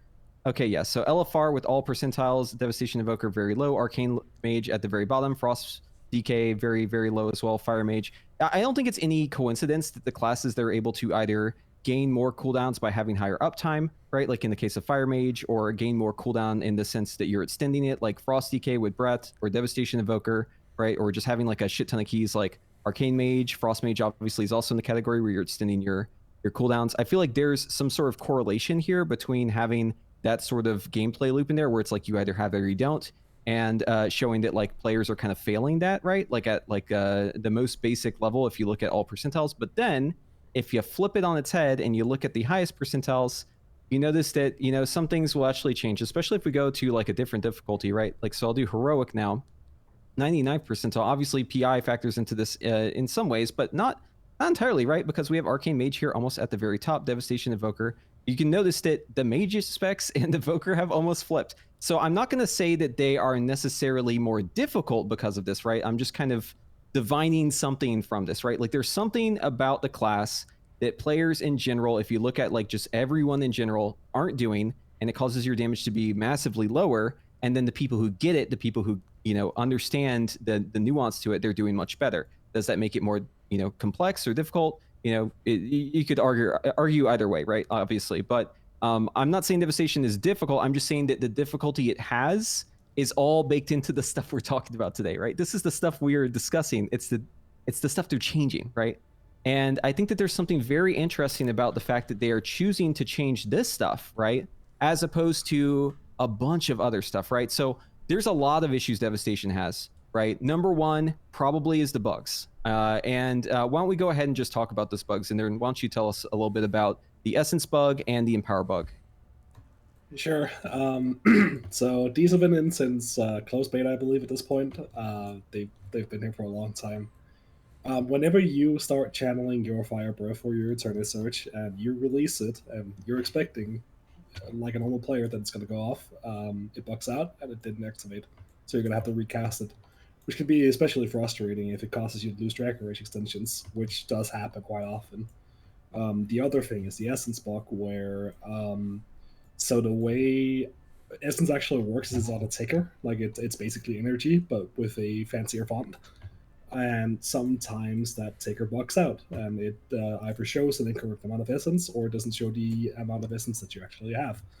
Which means that when you rightfully assume that you have free essence ready to channel a Disintegrate, you stand there like an idiot, clicking the button over and over until you realize, well, I'm just going to have to eat it and cast Living Flame instead. And it's all really, really frustrating stuff that should have been fixed months ago. Yeah, apologies for the ads. Those are forced by Twitch. I'll try to see if I can turn them off. Either way, though, the VOD will be up on YouTube. So if you missed this part, you can go check that out. Yeah, so obviously we have a bug with Essence. I want to elaborate a little bit more on that. So basically, like the API call that the game uses to like tell your client how much Essence you have. Apparently, from what I've read, it doesn't actually have a decimal included in it. So essentially they're feeding us like a number, and the game is just kind of like guessing how much essence you have, which means you can be up to 1, or I guess like 0.99, right? Which is effectively 1 essence off, right? So if you're having a situation where you see that you have 3 essence and you press your Disintegrate, and your Disintegrate will not fire, and you keep pressing it and you keep pressing it, and it will not go off until it hits 4, that is not you making a mistake. I have this conversation all the time with people in my chat and in coaching. Everyone just kind of blames themselves for this. Which is funny because it's actually just a bug, right? Like it's not just Devastation too. That's the funny part, is like it's actually a bug for Preservation as well. And it's just obviously, you know, Preservation plays a lot differently, so they don't maybe notice it as much. But it's crazy to me that this bug has been a thing since beta. I remember it happened the first day I was playing the class, whenever I first picked it up on the beta, and it still happens to this day. In fact, it happened a lot to me in this raid, and I was like raging about it. But there's another bug too. Saeldur, why don't you go ahead and tell us about the essence, or not the essence bug, the Empower bug? Oh, this is the most annoying one for me. Sometimes you press an Empower and it just cancels. You'll get to like 1 second in or whatever, and it just cancels. That's kind of just it. It just doesn't go off. So has this one been going on since early beta, or is this a relatively new edition? Yes. I'm trying to remember. Early Okay, beta. so It's it's been forever. very early beta. So when this bug started was, or at least when I noticed it, because it could have been happening before, but I noticed it once they changed Empowers so that if you queued the second input, so if that's press and tap or hold and release, that would be the tap or the release. If you press it before the first Empower, it would automatically queue it at the first level. That is when I noticed that the bug was introduced. Now, what I've noticed, though, is it can still happen at higher level of Empower. Like, you can empower your Eternity Surge to, like, 3 and press it, and then just nothing happens. It just That's so cancels, weird. right? And it's the weirdest thing. I know a lot of people immediately jump to the conclusion of, okay, well, you pressed it too quick, right? but like that's actually not how the spell works. Like it's intended to be able to be, you can give the 2 inputs right before the first level and it will go off. Basically, there's like 3 outcomes for Empower. If you press the button and you do absolutely nothing, right, and you're uninterrupted, it will just fire off at max empowerment, but you'll lose a lot of time because it has to like, go much further than it needs to, right? The second instance is you press it at a level 1 or higher. It's just going to go off at whatever level you had, right, in theory. The third is you press it again before the first level and it's going to go off at level 1. And then the fourth outcome is either you cue a different spell or you get stunned or interrupted or you move or just something else happens, right? The target dies, whatever. In that case, it will not complete. That's the only case where the cast complete is failed. But for some reason, it seems those first 3 I listed can also just randomly have the fail condition added to them. And I'm not entirely sure why it happens. And there's no counterplay to it. That's the worst part, right? Because with the Disintegrate one, you can counterplay it by just pretending that your spells have 1 more essence cost, right? You can just basically gaslight yourself into thinking that Disintegrate's actually a 4 essence cost, right? But in this case, there's nothing you can do about it. And sometimes it happens multiple times in a row. I'm glad that that's also when you noticed it, so maybe this will help the poor Devastation developer that is listening to, maybe get a clue on when this started happening. I think it probably broke around the time that they put in that quality of life thing around the rank 1 sort of quick cast, let's say. I think that's what happened. But either way, you're right on the money that, like, it's got to be the most annoying, frustrating thing that just sometimes you push the cast and it doesn't happen. And these casts are really important right now, especially for extending Dragon Rage. And sometimes you have very little time to get them in before getting your extension. And if you miss it, you miss your extension and you feel really sad. And it's all really sad. So it's just not, it's not a good one. These 2, there's a reason we keep bringing them up from time and time again. It's just that, like, they really affect enjoyability to a pretty considerable degree, to the point where I've heard people just like get frustrated and stop playing this spec because of the bugs. So hopefully these 2, pretty please. I'm sure they're not the easiest thing to fix, but I hope we can see them fixed relatively soon. Hope and pray. Yeah, this is the primary reason why I went back to Shadow Cruise, the bugs. They just made the class not fun. Yeah, I agree. The bugs are actually enraging. It's actually the thing I hate the most about the class, and I think it's one of those things where like, it's worse, right? Because it's been a bug for so long, and because they haven't even talked about it, they haven't really acknowledged it. They've kind of alluded to the Pyre thing, like, oh, it seems like Pyre can't fire sometimes whenever it, you cast it, we fix that bug, whatever. But it's actually an essence bug, right? Like it's not a Pyre bug. It affects all essence abilities, and it's because the tracker just doesn't have the decimal point, right? Like they use the wrong data type basically for storing that whenever it comes to the client side. I think the issue is that they're programmed like runes on the server side, I think. So they don't actually have a decimal value. They're either like 1, 2, 3, 4 or whatever, and then they have a recharge time, and it just doesn't tell the client the recharge time. Yeah. So they're just wrong. So I just for chat and everyone here, I just extended the ads as long as I could so that those hopefully don't happen again. But there's no way for me to entirely turn it off, so we have a little bit of leeway here. But anyways, moving on to the next conversation. So obviously they're making these changes. It's going to make our single target much less, I guess, involved. We were just discussing how they're making changes to the talents that we like, right? The things that we're currently enjoying, and yet there are other things that seem to just be languishing. The example we just gave was bugs to the class. Class is very buggy, has a lot of problems. Bugs have not been addressed. Going into the patch, they're still there. I've tested it. 10.1 still has the Empower bug, still has the Essence bug. But there's more to it than just that. There's also a lot of talents that we don't really use that are, maybe they're not like entirely terrible, but they're just so bad that or just bad enough that we wouldn't actually end up using them. So Zindurn, why don't you go ahead and tell us a little bit about Iridescence and Power Swell? Or Jericho. Oh, sorry. Go for it, man. Yeah. So Iridescence and Power Swell. Where to start? Power Swell, I think, is my the favorite thing I bring up for possibly both worst designed and worst functioning talent in the game. Where if you think about what it does in Essence, is whenever you cast an Empower for 2 talent points, you can gain 1 Essence. So the value proposition there is simply staggering. Yes. And to put in and translate, Evoker gains Essence at a rate of 1 Essence per 5 seconds before considering haste. Yeah, so, So, with yeah. reasonable haste, you will get about Run Essence when you have Power Swell. Then you have Iridescence, where casting an Power Spell increases the damage of your two next spells of the type for 20%, which was buffed somewhat recently from 15%. And that isn't a terrible spell, a talent on its own, but it's not really a capstone talent, first of all. And second of all, why is there a 10-second duration on it? Like, why did we have to spend it so fast afterwards? Yeah. So we're sitting there with like a bottom right side capstone that is both A, not very interesting, and B, is also very not exactly potent. And I think with all the imminent destruction, it was the same thing, but that was changed. It's actually kind of cool now. The only other one, it would be Whole Integration, which is just a flat increase on our fillers, not also just pretty boring. And I think there's a lot of design space there that we could use to add in some extra spice into the class. And as it stands now, you Power Swell would need to get such a massive amount of buffs. And at that point, is it fun to play? Which I don't really think it is. Yeah. So something's gotta give. Yeah, I feel like these talents are both kind of in a situation where like I just want to see like a redesign of them. I don't really understand why they just keep inching them forward. Like it doesn't seem like you're getting there. You know what I mean? Like obviously, and it's perplexing to me that they're changing Feed the Flames, which is the capstone that we use just like universally, right? And they're leaving Iridescence the way it is with this patch. It's like I feel like almost the approach is fix what doesn't need fixing, right? And leave the broken things the way they are. Obviously, we're looking at the first round of changes, but it feels like the attention is almost misfocused here.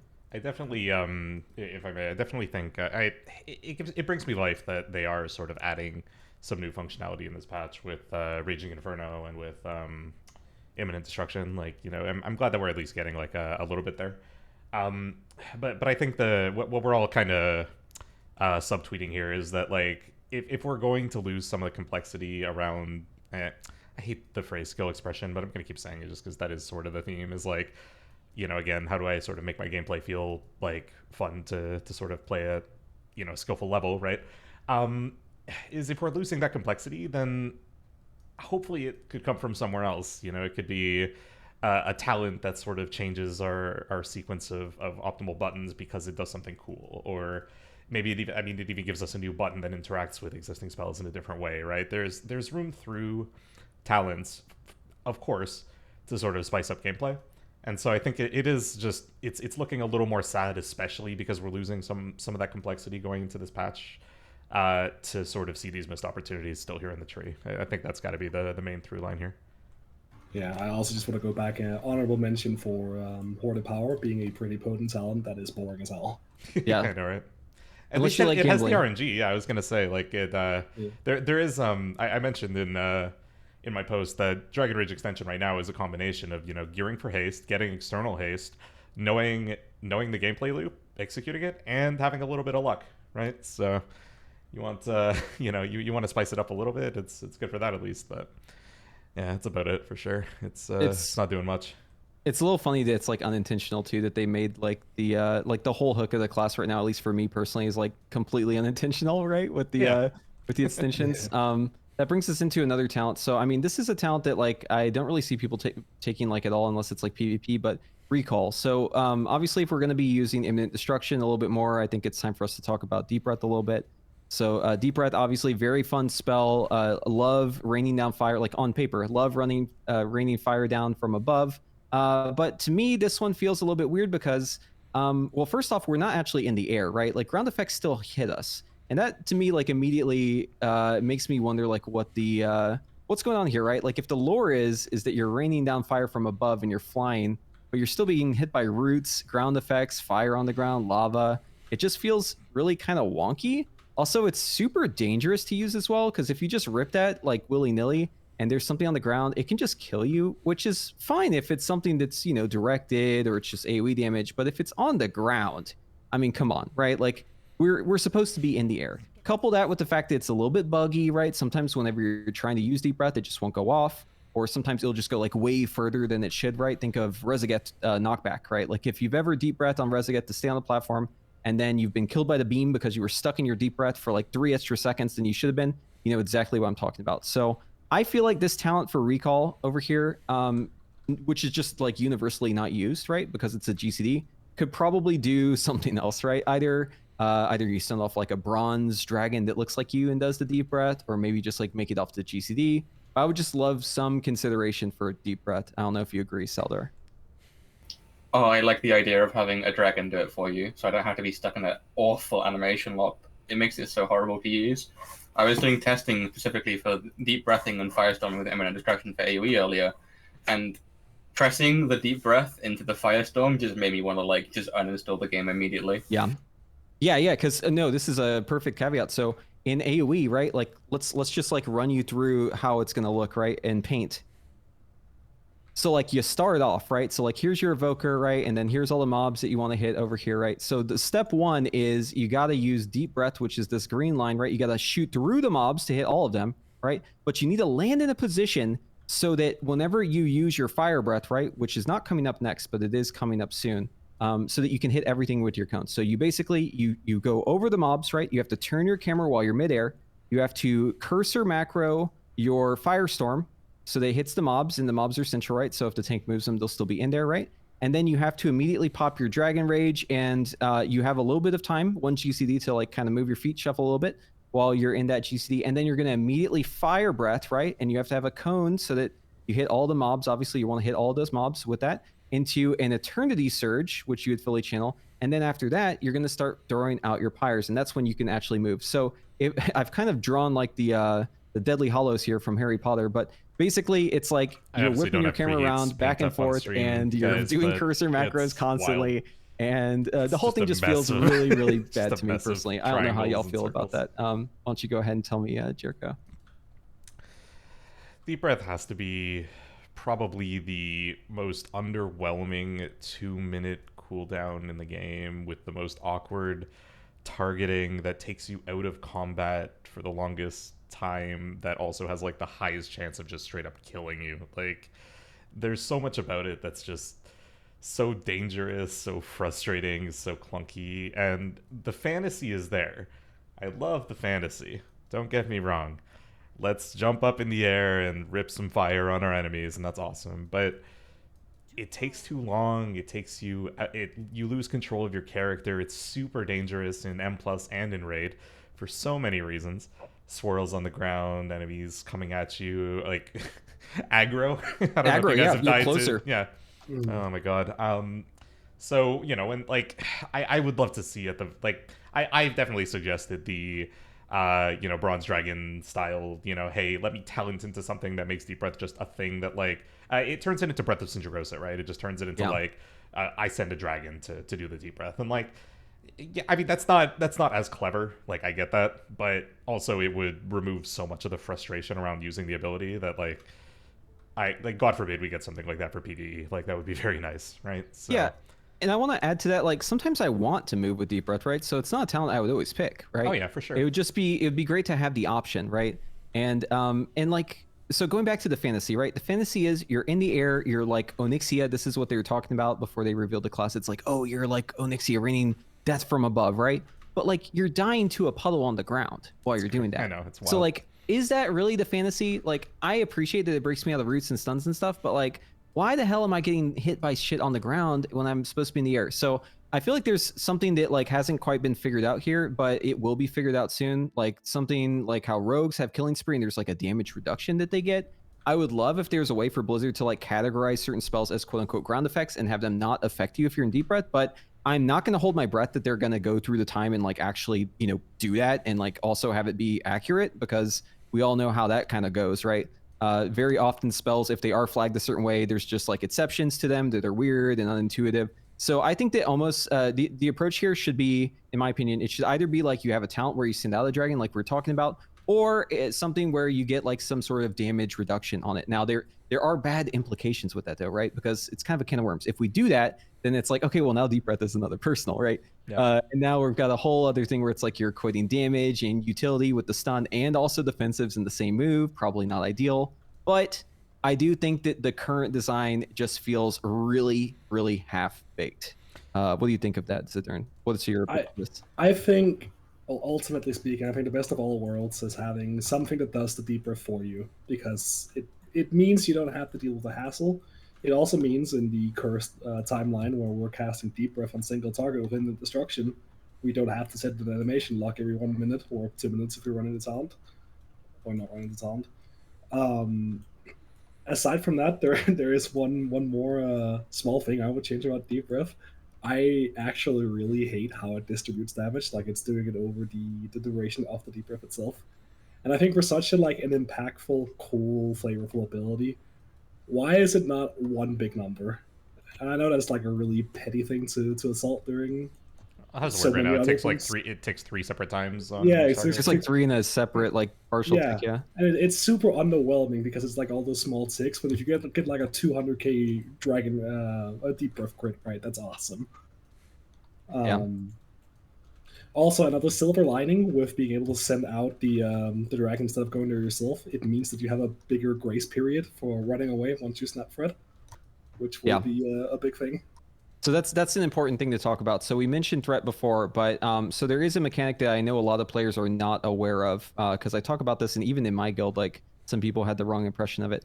So you actually have a threat modifier, and it is bigger if you're in melee. So if you're in ranged, like outside the melee range of mobs, or approximately that, you actually have to pull more threat. Like you have a higher kind of like a threshold for threat before you pull aggro. Whereas if you're in melee, that Take threshold notes, goes Chad. down. So you've probably noticed this if you're playing Devastation a lot and you're playing threat. You'll notice like you're kind of near mob and things are like okay, you don't have threat yet, and then maybe you just like inch a little closer because you have to like do like a tail swipe, or you have to wing buff at something, or you have to just do any of the other things that you're required to do in Mythic Plus in melee because we kind of just play in melee in Mythic Plus. And then suddenly all the mobs just turn on you and start beating your fucking brains in. And this is because of a super duper old mechanic from like I think all the way back in Classic. They've changed it a little bit, but basically you have like a lower threshold for pulling threat if you're in melee. So because deep breath puts you in melee, right, you're literally flying over the mobs, often trying to stun them, right? So there's like dangerous shit you're trying to stop. It basically, to me, it feels like I'm putting my hand in the garbage disposal every time I use deep breath. Like I kind of have the same anxiety about it, right? Obviously being a little bit, a little hyperbole here, but it does feel like I'm doing something extremely dangerous, and I know it's dangerous, but I just feel like I just have to do it. And I don't like that. It's not good. So I don't know what the solution is, but I would definitely like to see some work put into that. Okay, yeah. Any other thoughts before we move on from this portion here? I just hate how long it takes to press the button as well, like 3 seconds or whatever it is. Oh, there's another thing, the distance. The fact that like the distance makes it even worse. Like you have to have like a minimum distance in keys, and it can like if there's a pebble in the way, it can't cast, and yeah, like one stare, it like breaks. All of those things just make it an awful experience. Halls of Valor tables. Oh god. I think Yeah. It's gonna be really bad in older man. Yeah, one other cute thing. I mean, I picked this up from watching Preheat, especially, is the backwards deep breath to like you just like you inch a little bit ahead of the tank and then deep breath back to like where you actually should be before actually starting to open on stuff. And I'm like, why do we have to do this shit? Yeah. Like, why are we doing this? This is silly stuff.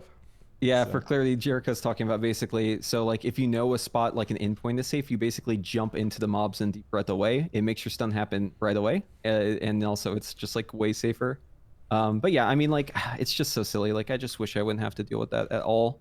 Oh, and everything too is like so we were saying like a pebble like breaks it, right? It very often would happen, like they fixed this, but like it would happen where if you rescued someone and you got disrupted somehow during that rescue, it would like cross wires that weren't meant to be crossed. And you would just like start rescuing people during your deep breath, and your deep breath would just fly you to fucking Narnia, like wherever your endpoint was for that rescue. So obviously, that to me indicated that the spell has like some sort of spaghetti on the back end if it was somehow crossing wires with rescue in that way. But definitely have some funny clips of people just like getting rescued with me through like walls and shit, and then us dying. My favorite deep breath clip is actually, it's from very early in the expansion, but I was ripping a deep breath in the first hallway and Ruby Life pools, and the mini boss did a charge as I was doing deep breath and literally just slammed me off course, sent me into the wall, and I died. And it was just what, like during my deep breath, I was like, what the hell? How did The that funniest happen? thing too about dying during deep breath is it literally looks like you're like a plane that got shot down. Yeah. You know, you're just like a corpse that's still flying, dude.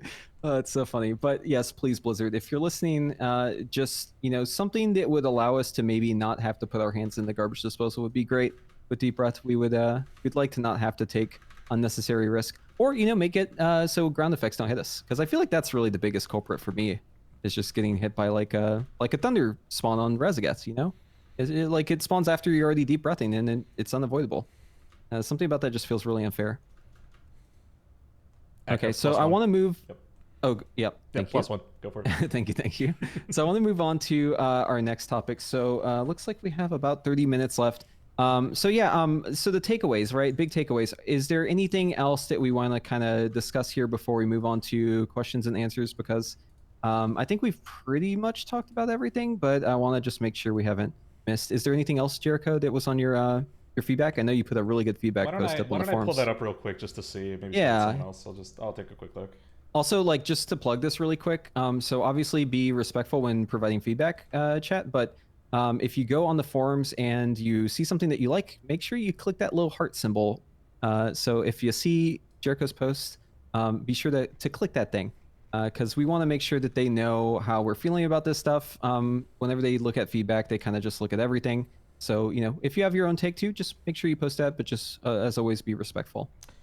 Yeah, there's a couple more details in there about like how Disintegrate ticks and how it's different from like Mind Play and that kind of thing. We talked a little bit about that in clipping. We don't need to necessarily talk about that right now, but there's a little bit in there about that and how changing how Disintegrate how Disintegrate ticks could help with some of this, abuse of clipping as well. So just something to note on that one, that's actually included in the feedback as well.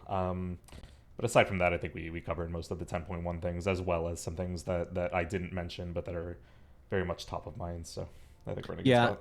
I think now would be a good time to kind of segue into how our survivability feels, because this one for me is a little bit mixed, right? Like, I feel like Devastation has very strong survivability under certain circumstances. Like if I know the damage is coming, if it's predictable, if it's especially if it's like physical damage, I feel like I'm very good at surviving when other people maybe have a harder time. But obviously, I'm not like a warlock or a rogue, right? Like it's just like definitely feels at least passing. But then there's other times where I feel like Evoker survivability just feels like completely fail. Like early progression on Rezagat, whenever we were having damage and we didn't like have all the healer stuff assigned. Like I was dying, or like a hunter would die, and like everyone else would be fine, even though they didn't pop up personal. So I'd like to maybe pick your brain a little bit, Zindurn, about how the Evoker survivability feels to you. So for me, I think there's also with the grain of salt that I did progress most of the tier for in lower world rankings. So I didn't get to Rassus early. I didn't get to like the later bosses, and that is a massive difference in terms of how your defensives feel. Because you have less health, you have less stamina, and obviously your healers are doing less as well. So I felt really tanky. It was having stuff like regenerative magic keeps you to 50% whenever you're below that. But the issue for us, I think, is that one, you don't want to be using Renewing Blaze as a defensive, not really, because it is a very potent offensive with Scarlet Adaptation juicing, which kind of leaves you to having two charges of Obsidian Scales, which is on 1.5 million cooldown each. And how powerful is that defensive? Not very. I mean, it's 30% for 12 seconds. It's not awful, but if you're getting unlucky in terms of the mechanics assigned to you, that's when it's scary, right? Yeah. You get an extra bomb, you get a sparks not quite placed in the right position. You're getting fulminating charge in the second phase. I want to ask y'all. Sorry to interrupt, but are y'all noticing that suddenly we're getting like fulminating charge twice in a row sometimes? I've noticed this like every raid night for the past 3 weeks. Whenever I'm doing Rezagat Mythic, I will always get 2 fulminating charges in a row in phase 2 and phase 3. I don't know if it's a Evoker thing or if I'm just, it's a GUI thing. I don't know what it is, but have y'all experienced that too? I haven't been getting it, but I'm playing press, so okay. Maybe it's just the privilege. Gotcha. Anyways, sorry. Yeah. But it's one of those things where if you're playing correctly, you're playing to your strengths, then you have your Obsidian Scales. And if you're getting unlucky, you're either going to need to get externals or get out of dodge, and that sucks. But Yeah. I'm not really sure what you do to properly fix it, because it's not that bad off, and it's not like, Panacea Verdant Embrace was buffed a little bit as well, like, so there is some self-healing, Yeah. but I mean, it's pretty middling overall. Like, we're not mages, we're not warlocks, we're not rogues, but I also, maybe we don't need to be with the amount of ability that we have. So it's always having to weigh that against, like, well, what is the field and can I compete? And I think you can, but I think it's on a tighter leash. Yeah, I think. Oh, go ahead, Jericho. It's just that it is all very proactive tools at the end of the day, and the fact is that, like, I don't know, maybe this is the other part of playing Evoker at a high level. Managing hover and proactive use of your defensives so you don't die. That's the skill expression, right? To some extent, that almost is what, like, for me the big thing is progging on a fight. Before I sort of know the damage patterns, before I know, like, which spots are sort of most dangerous, and then ultimately, like, I'm just falling over until I realize, okay, this is where I need to put my Obsidian Scales, this is where I need to put my Renewing Blaze. I need a health stone here, or I'm gonna die. And, like, I might, like, my history is with perhaps one of the classes that had the least to worry about this with Shadow, but it's night and day, right? That, like, Shadow, I never had to worry about things like that. Like, frankly, the self-healing was plenty, and God forbid, I might just push a powered shield or something while moving and I'd be fine. Like, it was never, I have to make sure that I commit, like, small personal cooldowns to every single damage instance, or I'm scared for my life, right? And that's a big departure for me. The fact that there is that kind of difference between two casters, I think, is kind of crazy, at least for me personally. So, What about you, Saeldur? My concern with the survivability of Devastation is less the general survivability, but more the burst survivability. You have to use stuff like Rescue with Twin Guardian to survive burst damage events currently, and that means you're giving up utility to survive. Like, the fact that you can no longer rescue somebody to try and stay alive. It's really nice that it obviously shields them too. And I know you guys just mentioned Razagath. This was insane on Razagath. I personally haven't procced it because I'm not playing this tier. But from everyone that I've talked to that has procced it, this is, like, insane. Especially from the Disc Priest perspective, because they will die without Twin Guardian Shield on them. Yeah, it's insane for going through the pushback, the wings. It's so nuts. But yeah, I mean, like, in Mythic Plus, it's like, think of, like, Herja Shield, right? So, like, obviously that shield is every minute or so. So Renewing Blaze is, like, insane for it, right? Because the first two ticks, if you survive those first two, you're pretty much, like, unkillable, right? Because Renewing Blaze is just, as long as you survive the beginning of it, then you're pretty much not able to die unless it's, like, one big hit. But I do think that there's something missing. Like, I get the sense of there being something, and maybe it's because I'm a mage main, right? Like, going to mage, I just feel like I'm a god, right? I've got a cheat death with fire. I've got an immunity with ice block. I can use mirror image, which is like a really long 20%, which isn't, it's not 30%, but it's like a 40-second 20%, right? Unless the mirror images get killed. Oh yeah, and there's also greater invisibility, right? Plus we have alter time, which is just like a strictly better renewing blaze in like 99% of situations that also changes where you're standing, right? So there's just like all of these crazy tools, and that's not even the worst of it, right? Like, obviously there's warlocks as well. Also, you've got, your barrier. It may not be off the GCD, but you've got your barrier as mage as well. Shadow Priest has insane healing with VE and just like generally good survivability.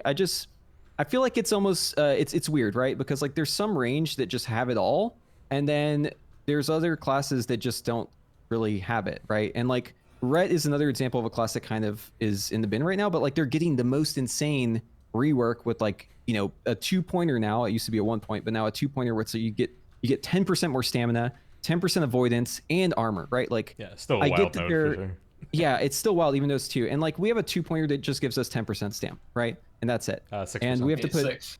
Yeah, it's 6% now. Yeah, Buff. So it's 3% each point. And then we have another one that gives us like 4% magic reduction. That one's fine too, but I really wish that there was something in the Devastation Evoker tree that gave us just a little bit more innate defensiveness, because I feel like if we know the damage is happening, like we're pretty good at dealing with it, right? With our preemptive, Obsidian Scales, or like we're Zephyring as a personal, which is kind of funny, but it's very effective. Or like, Twin Guardians, but like it feels like we're missing a button, right? And I feel like this is almost like a running theme with Devastation. It feels like in single target as well, like there's just like a button that's missing that they just didn't end up making, right? So I would love to see something in the future that maybe gives us maybe some sort of passive leech built into the spec. I feel like as like a quote unquote melee, right? We should have maybe something like that. That feels like a very fair thing to have that wouldn't really disrupt too much and would help us actually make our HP go up. Or just like, you know, another defensive button in general. But I just, it feels a little empty right now for me. I wish that there was something else. Well, I also think even as like a healing DPS hybrid class, right? That's like, especially in terms of flavor, that, you know, there to some extent, and I mean, this is where it makes me sad. I'll occasionally throw like a burnout proc on myself if I'm feeling scared. Yeah. Like that's not something uncommon, right? And like, I guess that's something that a hybrid class would do, right? Like throw a heal on themselves, but that's not like really what I have in mind in terms of, you know, I'm a class that specializes in damage, but also has some like back pocket healing. You know, it's not when I spend globals to heal myself by pushing like Emerald Blossom or Verdant Embrace or a self-targeted Living Flame, you know, at the expense of damage, right? That's always the big thing. It's like, sure, there's Scarlet Adaptation, but like really it's a loss. Really, you're like taking time to spend, you know, on a kind of crappy heal when you should just be doing damage. Meanwhile, there are other specs that have this sort of passive defensiveness, passive leech, you know, passive recovery while doing their damage that like that seems flavorful to me with sort of a healing DPS specs. So I mean, I echo. It wouldn't hurt to me to see something like that. At the start of the tier, I actually figured the like Diurna, the Broodkeeper ring would be like a pretty necessary item on Evoker. It's like the best defensive you can get as Evoker. Yeah, right? I don't have that item. thing. It's very rare. Like I don't know about you guys, but every It's time my I top die, healing. every time I die to 1k overkill, I'm like, oh man, if I had that ring, like, Oh, it's nuts. Yeah, it's like the best defensive increase ever, and it tops your heals unless you're doing like a you know, Ruby life pools and you're, you know, renewing blazing really well, then that'll top. But it's insane. Pull the chat. We should mention Who has though. the ring? No, go for it. Oh, I was gonna say engulfing blaze is nerfed though, right? So you're getting less healing now in the patch that's with true. it. Yeah, which is another thing that kind of stings, right? Because I can't tell you how many times I've been about to die and I use a burnout proc, and that's the only reason I don't die, right? Because I hit myself with a burnout, or like if you're pugging keys and you're with kind of subpar healers, it's really important that you're like healing yourself, right? And Evoker healing felt pretty good initially, but then they did the 40% health increase, 40% damage increase in beta, like that pass, and they just never really fixed it, right? Like Devastation was hit by that kind of almost like in a drive-by, but it was like the bullet wasn't even meant for us. It was for preservation, right? But like we just suffer from it still, and like they're starting to like roll back some of that in the patch. They've got, you know, the buff to Verdant Embrace, like you mentioned, right? Like where we're getting back some of that healing, but we're not even there still, right? Like it's still lower than passing in my opinion when it comes to being able to just top yourself with your own heals. Yeah, I think a class design that ended up nailing the opportunity cost as well as like what you get out of it is Enhancement Shaman, where you're spending your 5 maelstrom to, you know, basically enhance yourself every so often when straights are dire. I think that feels really good. There is a significant input into it. Something you could do with Devastation Evoker, which isn't quite that. We have Scarlet Adaptation, which increases our damage when we're doing healing. So why isn't there an option for the reverse? Like, put something in the Devastation tree when your effective damage deals, you get in a ticker, and the next Living Flame you do on yourself heals X amount extra. So you have a safety net, so to speak, that you can expend on yourself in really dire situations. It's because in terms of functionality, that wouldn't give us an extra button, and it wouldn't add any complexity, but it would give us the extra option in most raid encounters to actually keep ourselves alive or be in control of our own destiny. Yeah, it does feel a bit weird that like the melee enhancement shaman just has like so much of a more bomb heal that you can just hit. I made an enhancement shaman recently as an alt, and it felt a little weird that I was like so good at healing. I feel like just in general that like melee does so much more healing than me. And I'm like, wait, I have a healing spec. Like, what's going on here? And then you look and it's all like leech or something else, right? So I don't know. I feel like in a way we're almost like taxed by the fact that like a lot of these spells have to have preservation in mind, right? Like they can't make Panacea really, really good because preservation, even though they hate the button, like if they were pressing Emerald Blossom a lot, like that would just do a shit ton of healing to them, right? And I think future. yeah, I kind of wish there was just something else passive, leech, absorb, just like something, right? Just something else would go a long way. I think there's a couple of things that have also been missed here. Like I know you mentioned the healing, but what I also think is lacking is there's a missing short cooldown defensive. A lot of classes right now have somewhere between a 30-second and a 60-second, like 10% damage reduction, as well as typically a little bit more damage reduction on the tree. The only other classes that doesn't have that is like Ellie right now, and that's just like that class cries. But like the short cooldown on Devastation is taken by Renewing Blades, which is really nice when it's nice. There's a lot of time you just get killed through it. Yeah. So I I feel think like that that's the class almost needs something. I feel like that's almost what Ver Embrace is supposed to be, but it just like doesn't do Yeah. healing. And it's also I- it's way worse if you're healing damage as opposed to like mitigating damage too. Back also, if you remember back during the start, all of the heals did way more. I don't know if they were quite close to double what they currently do, but they were, and that was before they nerfed health. They nerfed the health on everybody, and they also nerfed the healing numbers on all of the heals. At the Yeah, same and, time. and this is what Pre mentioned, is that there was a point in beta basically where Preservation had a minus 40% aura applied to it, and they baked it in. And unfortunately, what happened was, I'm not gonna, specify what their targets should be in terms of how hard our heals should hit, but I'll be honest, the heals felt good then, before they baked that in, for Devastation, right? And then after that baked that in, the heals were hitting for pretty much nothing, right? And Yeah. it was like, okay, great. They've been chasing that ever since. They've been buffing them like a tiny bit here, a tiny bit there, a tiny bit there for Devastation. Now we have things where like Living Flame heals for more as Devastation than it does as Preservation, right? They have like, kind of separate tooltips now, and like they've been moving in that direction, but generally speaking, the healing is still like pretty weak per cast, all things considered. You could still kind of spam Living Flame to some, to some extent, and like recover your health. And I know this is like a PvP consideration, let's say. I'm not a PvP guy, I don't think most of us are. It's not very effective in PvE, especially when like, you kind of stack it up against how other classes mitigate and stay alive. There's other things though, like if PvP balance is a concern, Blizzard has a separate number for PvP tuning. They can That's just right. buff it in PvE, and then lower it in PvE by like 40%, and the spell will still be fine. The other thing is they can also change talents depending on what spec you are. They have used it on a few other classes on the tree. So for example, Panacea could be 250% like it currently is, but then if you're like on Devastation, it goes up like 400. Or they could use an aura to do the same thing. Yeah. But they have the ability to do that kind of stuff, and while it kind of sucks to not have every single class being the same, I think the Devastation just does need something extra to stay alive right now.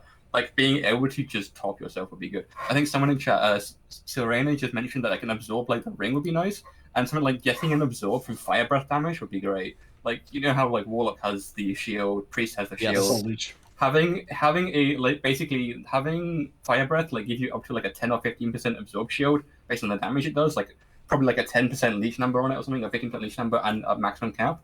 It would give you that small amount of extra mitigation passively to damage events by just being alive, and it would take off chip damage, and it would help a lot because you're not going to get chipped down. Without self healing passively, you get chipped down. Yeah. And this You can literally watch it. Like the shield goes up on Rezagat, right? So everyone has like 33 times damage, right? Whenever they're stacked with their marks, right?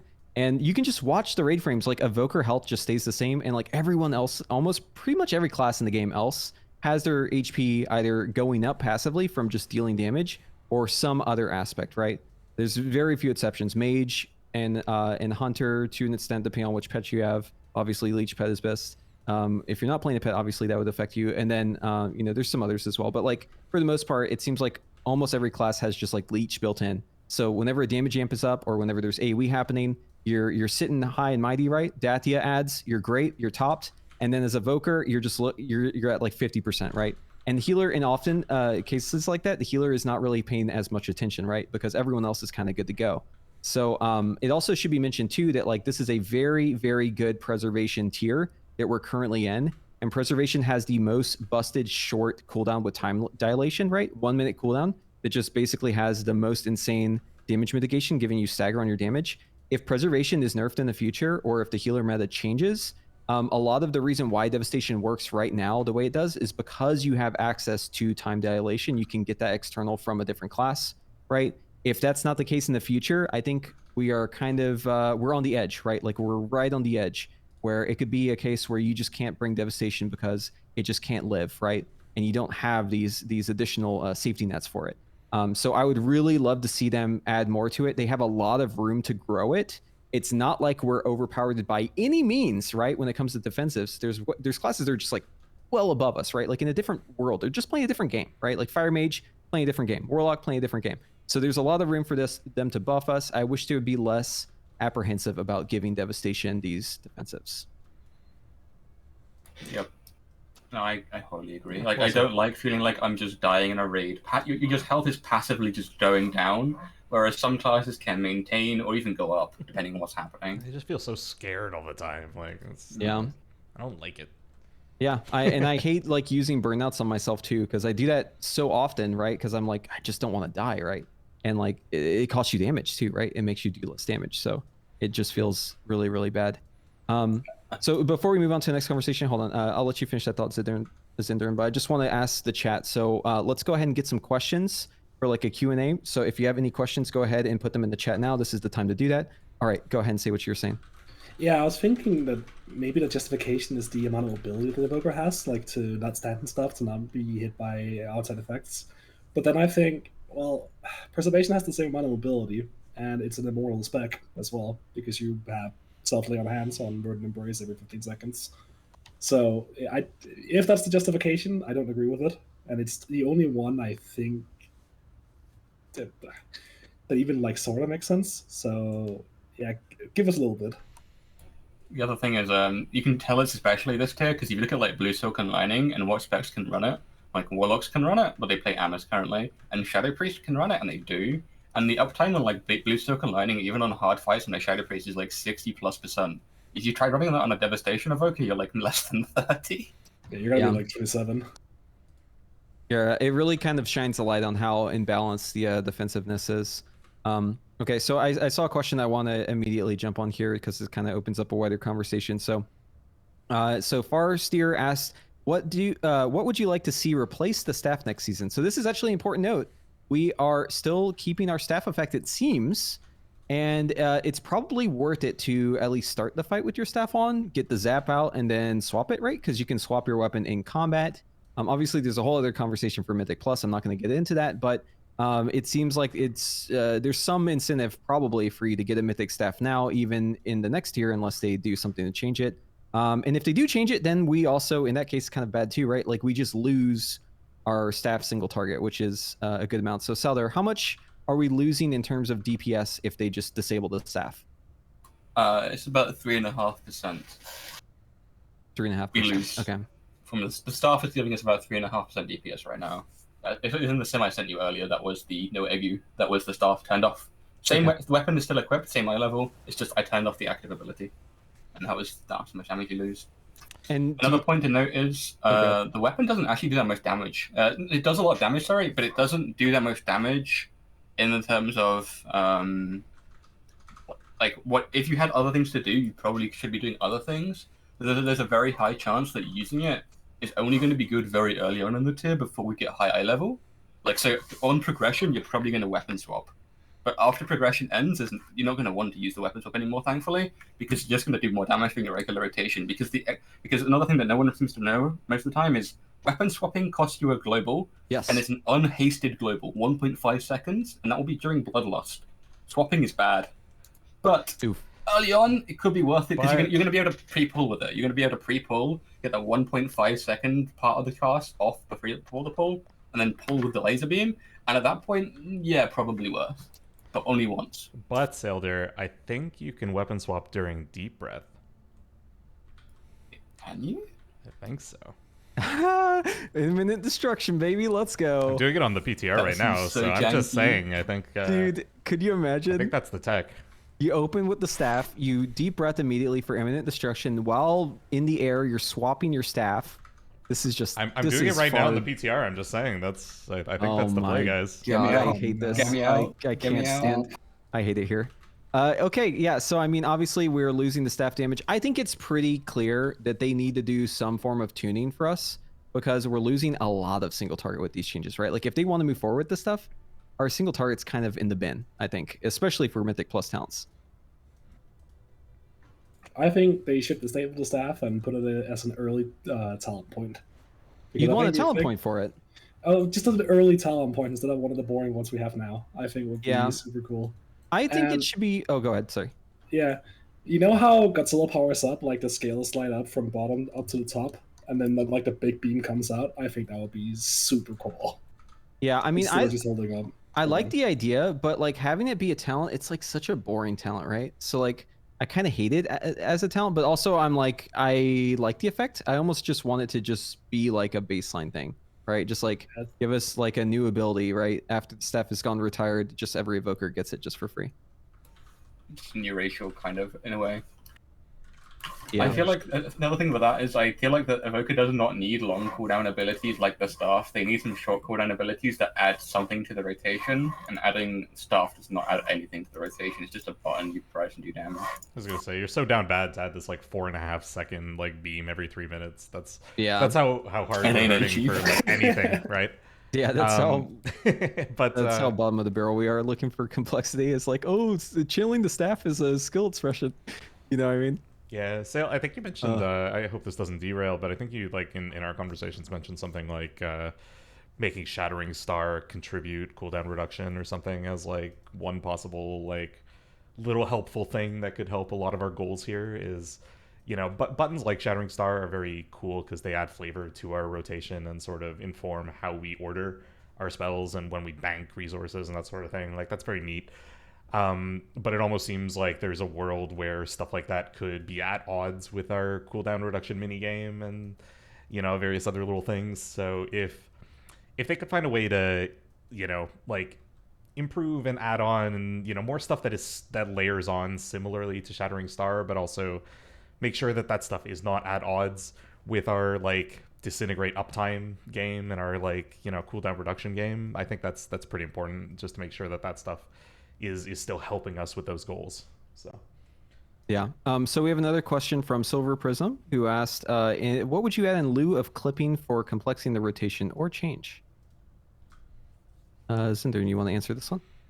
Yeah, so I thought about it a fair bit when I was thinking on what we need to be adding back, and the answer isn't clear to me, but I would love something on a short cooldown that has an inherent minigame in it.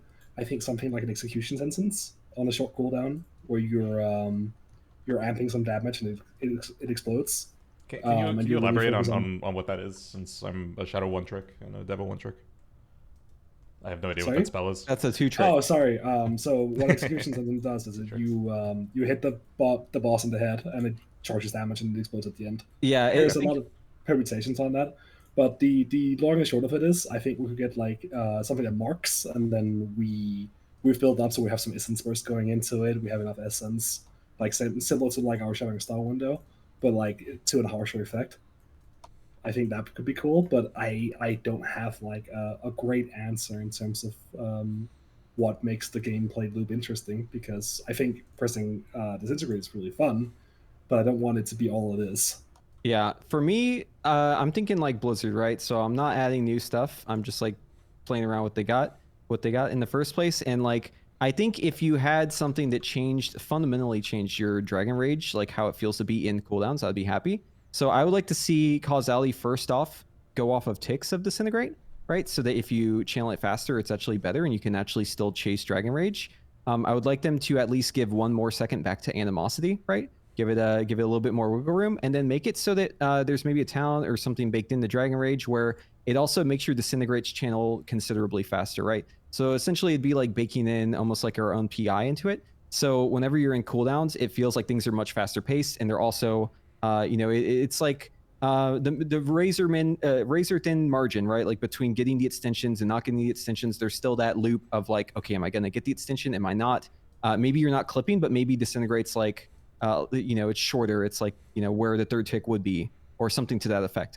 I want it to change how Disintegrate feels, because I feel like in cooldowns, Disintegrate just takes way too damn long. Like I'm just sitting there watching my screen like, okay, well, you know, I've got time to go get coffee basically before it goes off. So that's an interesting thought, that Disintegrate could be compressed to one global under certain circumstances. Like that's pretty interesting for sure. Because Yeah, obviously I right mean, now it, it's a little over 1.5 kind of thing. So and I would sell for like an extra button, but I feel like Blizzard isn't gonna do that. I feel like they're just gonna go like whatever the path of least resistance is. So, just a thought. I have a thought of like primarily like maybe a tier set design that would be kind of neat rather than a class like tree design, but a thing that wants you to weave red and blue spells so that you use both. Like maybe like the two pieces like pressing a red spell will buff the next blue spell by I don't know 5 or 10%, and it just stacks up like 2 times. That's just like the two pieces. And then the fourth piece is like pressing disintegrate will buff your next pyre by a large number. Pressing pyre will buff the next disintegrate by a large number. So you want to use both, even on a single target. Oh, that's cool. Because that would add a lot of spells to your rotation without actually adding new spells to the class. Yeah. Also, it would make you get these like fifth flames on single target, which would be interesting.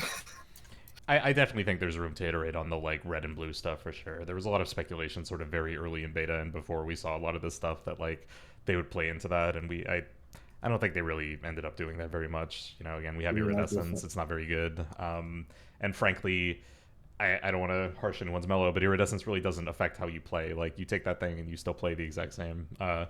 You just, on single target, you're buffing your Living Flames. You're not casting Pyre. You're just, now I have Living Flame, right? So it's not, it doesn't really inform much. But if you're going to have this kit, where there aren't very many buttons, the skill expression can definitely just come from like what order I sequence them in, and like having different modifiers so that the buttons do different things under different circumstances. I think that's got to be one of the easiest ways to sort of add complexity to the class for sure. I'm very curious to see what they come up with for a set, and I think something that encourages like the odd pyre in single or the odd disintegrate in multi is definitely a way for them to go. So I like that direction for sure. It's very thematic, right? So I do like that. I like if you ever play Final Fantasy 14 Black Mage, right? Like, think about how they mix their elements back and forth. Obviously that rotation is a lot more complex, but like just if you take like the first patch of that game and you look at Black Mage, the back and forth rotation of the spells feels really good. Obviously they had like mana to work around as like their resource, but I just think it's interesting to be able to mix those elements, and I'm surprised it didn't end up being like the case for a Devastation. It definitely seemed like they were going that direction, at least initially, whenever they're talking about merging red and blue. But we are where we are now. So I want to go on to the next question. So Rainer asked, I've read a few people suggest our mastery bottom out at like 25%, for example. What do you guys think? So I'll go ahead and take this one, actually. So I think it is a good idea to have mastery be a little bit different. So I'll give my explanation on why. So first off, if we were to just make it bottom out at 25%, you're making it way better, and it's already our best stat by a lot. So perhaps you'd have to lower the top end as well, right? To make it not just completely astronomically better than everything else. But I do think that there is something there. So from my like high-end rating perspective, right? Devastation Evoker suffers greatly due to Giant Killer, right? It is very undesirable. Like, regardless of how you feel about the mastery, it is true that like you deal less damage and execute if you don't have good Dragon Rage uptime than like pretty much every other class, because your mastery is basically doing nothing for you, right? And it creates a situation where basically you're a liability, right? Because whenever you're forming like a comp, especially like at the cutting edge, and not necessarily everyone is doing this, right? But it's still important to consider. If you're making a comp for the cutting edge, you have to literally like mull over every single pro and con of every single pick in the raid. Like, it's just, you're constantly focusing on like what you can swap, what you can improve. And Devastation has this huge just bad bad stench to it, because it's going to be worse than execute, which is uniformly always the most important part of the fight. I said fart, haha. It's always the most important part of the fight, and you stop DPS very often in early phases. It's a very common occurrence for raid bosses that you stop DPS early on. So like the gains you have as Devastation are really only gains in terms of like dealing priority damage, right, to an ad, right? And now that we're having less Dragon Rage uptime, it's going to be even more pronounced that we are this liability in a raid because we don't have that execute damage. So I actually love this idea, and I wish they would do something to maybe change mastery so it's just, you get a flat damage increase, and then you also get the way mastery is now, but they just kind of maybe tone it down a little bit. And it's not even like we can really gear around execute or talent around execute. Mastery is just so much better, and the class is balanced around it, that you can't just be like, oh, I'm gonna build create haste for this boss because I need to be able to show up in P3. Like that's not how that works. You'll just take a different class. So like for me, I put some of the onus on the class design, and then I put some of the onus on the fight designers. I'm like, stop designing fights where you have to stop damage in P1 and the P1 damage doesn't matter. Like, why would you build a class that does more damage in P1 and then make that damage useless? Like, that just frustrates me. Why would you build a class that does that in AoE and not give them a threat drop? I mean, it's also true. Please, please fix. But yeah, it's all just kind of that is a very explicit and common frustration with Giant Killer for sure. Is where you can't chalk it up just to the encounter designers. They've been building fights like this for the last 17 years. Execute will matter on final bosses. P1s will be irrelevant as long as there's an opportunity to stop damage for cooldowns to come back up. And unless there are, substantial spots where ads come in, or a boss heals and then puts up a big shield, or, it resets its health in the execute phase, unless one of those gimmicks is present, Devastation suffers pretty heavily on progression in those fights. And it's disappointing because, like, you might have actually seen Devastation on Razageth more, if not for the fact that both A, preservation is just very, very good this tier, and B, it's kind of a liability later in the fight when you need that damage the most. So yeah, I mean, in a way, it was like kind of counteracted this tier with like higher uptime on Dragon Rage during Lust if you're like playing well, and like you would Lust in the end of Razageth anyways, right? It kind of lines up that way if you're lusting the pull. So it almost, I think this problem actually is going to get like significantly worse for us. Yeah, echo that. Tiers. The more mastery you stack, the steeper that that line is, the steeper that curve is, where you're doing even more damage early and you're doing even less damage later, right? So that's really important to note as well. Is just that, like, as you gain secondaries, this becomes more of a problem, and it's obviously even more of a problem now with lower Dragon Rage uptime. It's something that they're going to have to address, where a flat or a buff is not really enough to really like address the nuance here. It kind of, ideally, a little more thought goes into it for sure. Yeah, I think the issue is, like, going into it is even if it caps out at 25%, you're still going to be a garbage execute class. It's a band-aid, and it's not something that's salted. You're still the exact same liability. You just have a shiny sticker on your shoulder that says, "Hey, I can do a little bit more now." And with 25% more execute damage. Yeah, and with the Dragon Rage going down to like 28% uptime, it is going to become more rough, and it's going to become more pronounced with secondaries going up. I just don't think there's a great solution out of it other than A, make Dragon Rage really, really high in Lust and in Execute, or B, redesign the Master from the ground up, which I don't think they're going to do.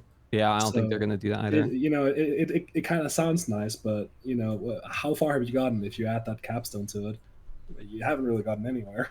I think the easiest solution for them to change the least is to just add another spell that you can only deal below a certain percentage health, and make that spell like your highest priority spell, right?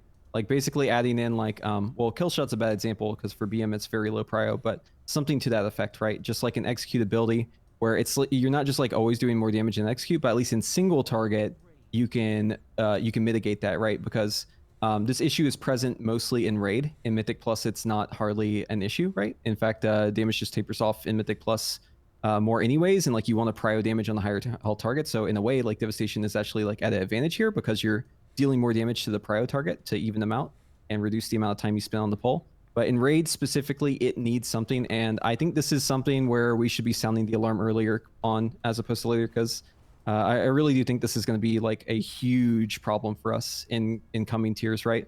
Like you said, we're at the lowest mastery level we're going to have for the entire expansion because it's only going to go up from here. And also we have more uptime now than we do in the future. And that's, these are both signs pointing us in the direction of like, this is, Devastation is just, you have to be able to justify bringing it, right? It isn't like a thing that you just bring. It's like, can we bring a Devastation, right? Like maybe it's got other benefits, but like, can we fit it in? Like, do we have enough execute damage elsewhere to justify the Devastation Evoker? You don't even need an Evoker right now, really. Like, Razageth, special example because of the movement requirements, but if Preservation wasn't so good and Razageth didn't, like, literally demand the movement, you wouldn't necessarily see Evoker in Raid all the time, especially in, like, top-end guilds. It's just... yeah. And I don't really care to harp on, like, how valuable is Blessing of the Bronze, for example. Like, fine. Or or time spiral, Time spiral, like that stuff. yeah. Yeah, it's obviously helpful and very relevant on a fight specifically like Razageth. But I don't really care to like that. That's not the thing I want to harp on. I think it is more like the damage pattern and the, ultimately just the sort of actual raid presence, like survivability and damage throughput and that sort of thing. That's more what I find relevant and worth discussing. I would say. Okay, so I want to do. We're kind of at the end of this thing. Thank you for the questions, by the way. This has been great. I want to just kind of get like a goal or like a scorecard from each of you on how you would rate Devastation in certain areas, just for fun. We're going to talk about it in the current patch, and we're going to talk about it in 10.1. So let me get Paint open here. All right. So when it comes to, we'll start with the question we already asked, which was like difficulty of the class. When it comes to the difficulty of Devastation Evoker, what do you rate it at out of 5, Zindurn? I rate it at a 2. At a 2 out of 5. Okay, I'm quickly making a graphic here. Okay, so we have a 2 out of 5. Okay, Jericho? Are we doing before and after? Is that what we said? Or Right now we're just doing. Like right now? We'll do like currently on live. I'll go as far as to give it a 3. I'll be that generous. Saucy. Let's call it a 3. Okay, and Saeldur? It's like a 2 out of 5. Like if that, 1.5, 2.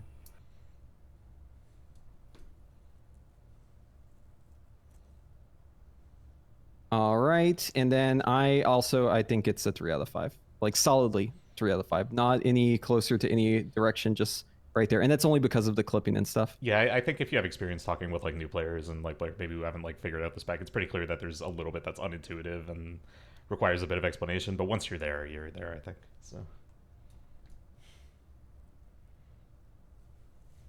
Okay, and then what about in the patch? Zindurn first. 1. Okay.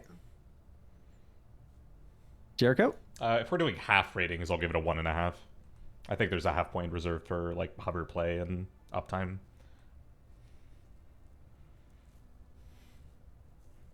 I give it a 1 out of 5.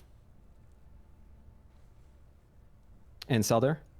It's a 1 out of 5. Sales trying to see if he can go to 0. 0. I mean, it's just be an out of 5, but I can't say that as rude. Okay, so let me label this real quick.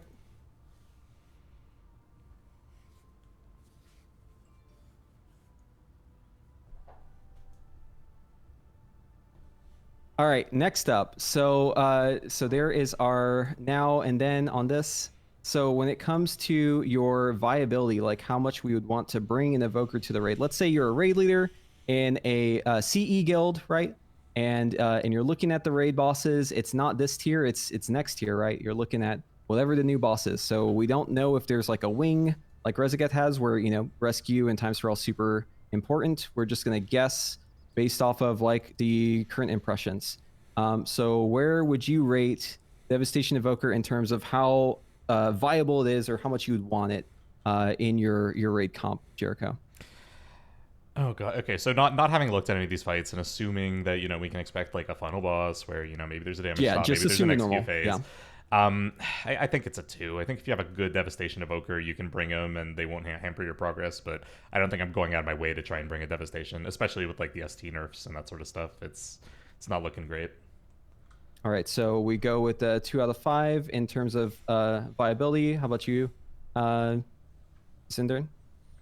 Okay, so important question: is the Devastation Evoker allowed to go Preservation?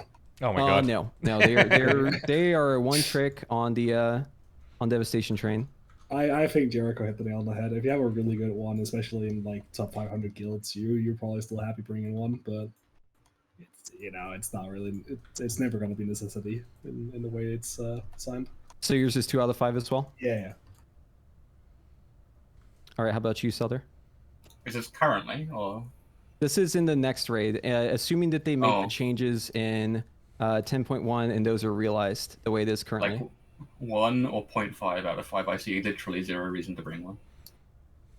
Oof. Although, of course, your players, like if you're in a not a high-ranking guild, it changes and you can bring one. But Like, if you actually are trying to like get like I don't know top 20, top 50 or something, you just bench every single Devastation Evoker. It brings nothing to the table. Gotcha. Yeah, so I'm not gonna be that. I'm not gonna hurt the Evoker's feeling that much, but I do think a 2 out of 5 is where I would put it. I think that's All right. fair for like most people. It's just high end is a 1 out of 5. Yeah, and then so next up would be like your survivability in terms of like where it ranks against other classes on a 5 scale. Once again, Jericho, where would you place it? I think on a 5 scale compared to other classes, it's just a 1, right? Like, it probably shares that with like, I don't know, what, Hunter? I don't know, it's got to be one of the squishiest specs, like if not the squishiest at this point, even with the changes to defensives. Gotcha, 1 out of 5. Okay, and then Zindurn? I don't know. I think we're solidly ahead of Hunters with stuff like regenerative magic and the little bit of self heal we've got. So I'm gonna give the Mercy 2 out of 5. I'm happy to be wrong. I don't play a lot of these other specs, right? So like, bear with me. But Oh no, I mean it's second squishiest range. It's still pretty squishy. yeah, for sure. And what about you, Saeldur? It's a 2.5 or a 2. Like it's probably a 2.5. Yeah, it's not actually that bad. It's just has massive concerns, but it genuinely, if you use your buttons, you aren't gonna die to most damage. Yeah, I agree. Actually, I think it's a 2 out of 5 as well.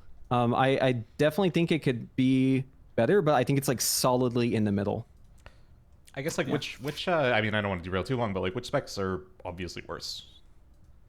So I think, well, I think it depends on the kind of damage that's occurring, but I do think that like Hunters definitely have it worse in some cases if Turtle's not very good, right? Or if, you know, you're doing an encounter with, honestly, I don't really know many other classes that well, but there's definitely cases where I feel like I'm a little bit better suited for damage than some other classes, right? I think Renewing Blaze can be a lot better than Alter Time sometimes, right?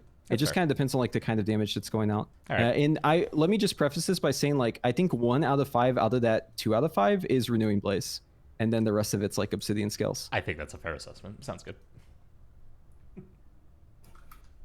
And then so the last one, and this is going to be the most fun one, is how fun do you think it will be to play Devastation Evoker in 10.1? Jericho. I like my Devastation Evoker. I have fun on live. If I thought it was less fun than Shadow, I'd be playing Shadows. So generally speaking, I'm pretty happy with like being a dragon. But all things considered, right now, on the whole, the 10.1 changes make the spec less fun to play, I would say. I think there's a lot of room to make the spec more fun to play. So I'll give it a very generous like 3 out of 5 on the basis that right now I'm having a blast, but I could be having more fun in 10.1, I think, with some tweaks. Okay, so I hear that right? You said 3 out of 5 for the next patch? I'm a happy dragon boy Okay. to some extent. What about you, Zindurn? See, I really like what they're doing to AoE, and I think that's going to be a mega blast to play. So it's really about how much of that is what ends up being the gameplay loop in the new patch. But I think like the AoE is going to be like a 4 out of 5, and the single target is 2. So you know, I'll echo Jericho's and go 3. Okay. Yeah, so I love being the dragon too. I think it's really fun. I actually like how stupid and silly they look. I know a lot of people have a lot of concerns about transmog. I wish there were more options there. I wish there were more ways for me to show my armor, but I also just like looking like a dumb little dragon, right? Obviously, you can tell from my profile picture. Oh, yeah. I'm a big fan of that. So, yeah, I mean, so if they go live with 10.1 the way it is, I definitely agree. I think in single target is a solid 1 out of 5. Just like the least fun you can have it be. But running around in the world, being able to fly, you know, being able to do like fun stuff like rescue people, being able to do really poggers AoE that we'll have in the next patch. I think that to me is like more of a 4 out of 5. So I'm going to put it right in the middle, just 2 out of 5. What about you, Saeldur? Like 1.5, 1. Like my problem is the single target rotation isn't fulfilling. The AoE rotation is nice, but it's simplistic. And then there's just the bugs. It's just the bugs are a solid -1. Like So I would have given it maybe like a 2.5 or a 2 like you've got there, but the bugs take off the point. It's just Hey, without them, thanks for the follow. this is why I don't want to play it. It's just the bugs and the Much single target appreciated. location isn't the line. Okay. And then, yeah, so I mean, that's obviously with the 10.1. So this will be the last thing we do. But if you, so on the same question of fun, if they took the rotation and let's say they listened to this and they were like, you know what? These guys have some good ideas. We're going to do all this stuff, right? Magic fantasy scenario where they're adding complexity to rotation. They're fixing some of the mastery issues. Now, where do you rate it as a out of 5 on the fun scale? This spec has so much potential. It's brand new. There's so many doors that they can open. They can add fun through tier bonuses, new interactions, new talents, and they just need to kind of sit down and make it happen. So, let's put down a 4.5 out of 5 and the half points that I know they're not going to fix the bug in time for next patch, but there's so much time to actually like iterate and build out some cool stuff. So I'm hopeful. I think some of these big pain points can definitely be addressed, and we'll just have to kind of wait and see. So for this rating, do I make it before or after I wake up? It's before you wake up. Oh, okay, so I'm still in caught in dreamland where this can't happen. Yeah, I'm happy going with 4 out of 5. If the magical world where they add extra complexity, added the buttons, fixed the bugs, it's a big ask. 4 out of 5. That's what you said. Yeah. Okay, cool. And then Saeldur, what's your rating? 4 out of 5. Cool. Okay. And you know what? I'm just gonna shoot for the stars. I think it's gonna be a 5 out of 5. You know, Send because it. I Cope. just, I Cope. just want it to be. Yeah, I'm coping. But listen, this is the cope question, right? This is the best timeline. So, in my idealized version of the class where everything is fixed and all the bugs are fixed, I'm a pretty happy camper. I like Evoker a lot. Okay. Cool. Well, that was fun. I appreciate you all coming for this. This was a really fun discussion, and hopefully. Some things change. I think this could be something too that, if we want to open the discussion again in 10.1, it might be fun to do that. But yeah, so any last words before you do your final plug if you want and sign off? Jericho. Yep. So overall, again, check out that feedback post on the forums, upvoted, and also post your own feedback. If you have nice constructive criticism to share, the devs love to read those threads and see what people are thinking, as long as they're not like fighting with each other and making crap up. So do be respectful and participate in the community threads. They love that. Overall, definitely looking forward to 10.1, assuming we get a little bit of iteration on some of these things. I like my dragon. I like talking about the dragon. It's a good time. So thanks for having me. Yeah, and where can people find you? Awesome. Yeah. So I've been really busy with actual work. Sorry to all the people who found my stuff during beta, and then I haven't posted pretty much anything since. But hopefully we have some time for some more stuff. So I'm Jericho on Twitch, Jericho on YouTube, and also I've got a site with a bunch of guide content for Devastation called Jericho.com. It's all spelled the same way, so you can find all my stuff there. Yeah, and if you want to, you're VIP now, so if you want to just put that link in the chat a couple times, that'd be good. All right. Anyone else? Oh, I guess Saeldur, do you have anything to plug? No, I don't bother. I stream once a blue moon, and that's it. Any shout outs? Anything else you want to share? I just want things to work better. And I just want a bit more of a complicated rotation. I mean, I'm looking forward to potentially the support spec or whatever the new spec's going to be. That's what I'm looking forward to. The new lizard. All right, and Zindurn? Yeah, for me, I can only really pick it back off what Jericho was saying in terms of the forum posts. We can't guarantee that the devs are going to listen to what we say, but we can't guarantee we don't say anything, they won't, make any notice. So write some forum posts, upvote the ones you like. And it's been a great experience. Thanks for having me. I also stream once in the blue moon on Twitch TV/Zindurn. And maybe that's something I'll do more, but it's definitely been very inactive. Okay, cool. Well, yeah, once again, thank you so much for joining me. I'm going to go ahead and yeet myself out of the call, but I sure hope that in the future we can get... Oh, sorry, I have your feedback coming through, Jericho. Yeah, I do really hope that we get some more stuff in the future with Evoker. Hopefully we have another conversation very soon about this stuff and get together and have that chat again. So thank you all so much. I am hopping out of the channel now. And Jericho, are you going to stream for a little bit after this? Honestly, I don't have too much going on tonight, so maybe not tonight for the host, but any other time for sure. We'll I'd love Sure. to hang out. So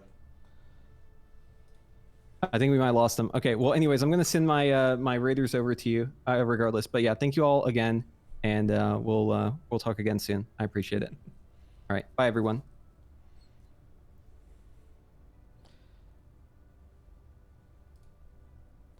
oh, okay, I think my push to talk failed there. Awkward. So I guess we will get some. We'll get a quick preheat raid. I'll probably do a quick Q&A, and then we'll log off. We'll raid someone else. Sounds good. But you're already here. Nice. How's it going, guys? So yeah, I'll definitely take that VOD and go ahead and post that on YouTube. I know Preheat will do the same as well. His might be the slightly better experience, so to speak, if he's got the diagrams and stuff. But you know what? Whatever. We'll get the YouTube going. I haven't uploaded since beta, so it'll be a good time to do that.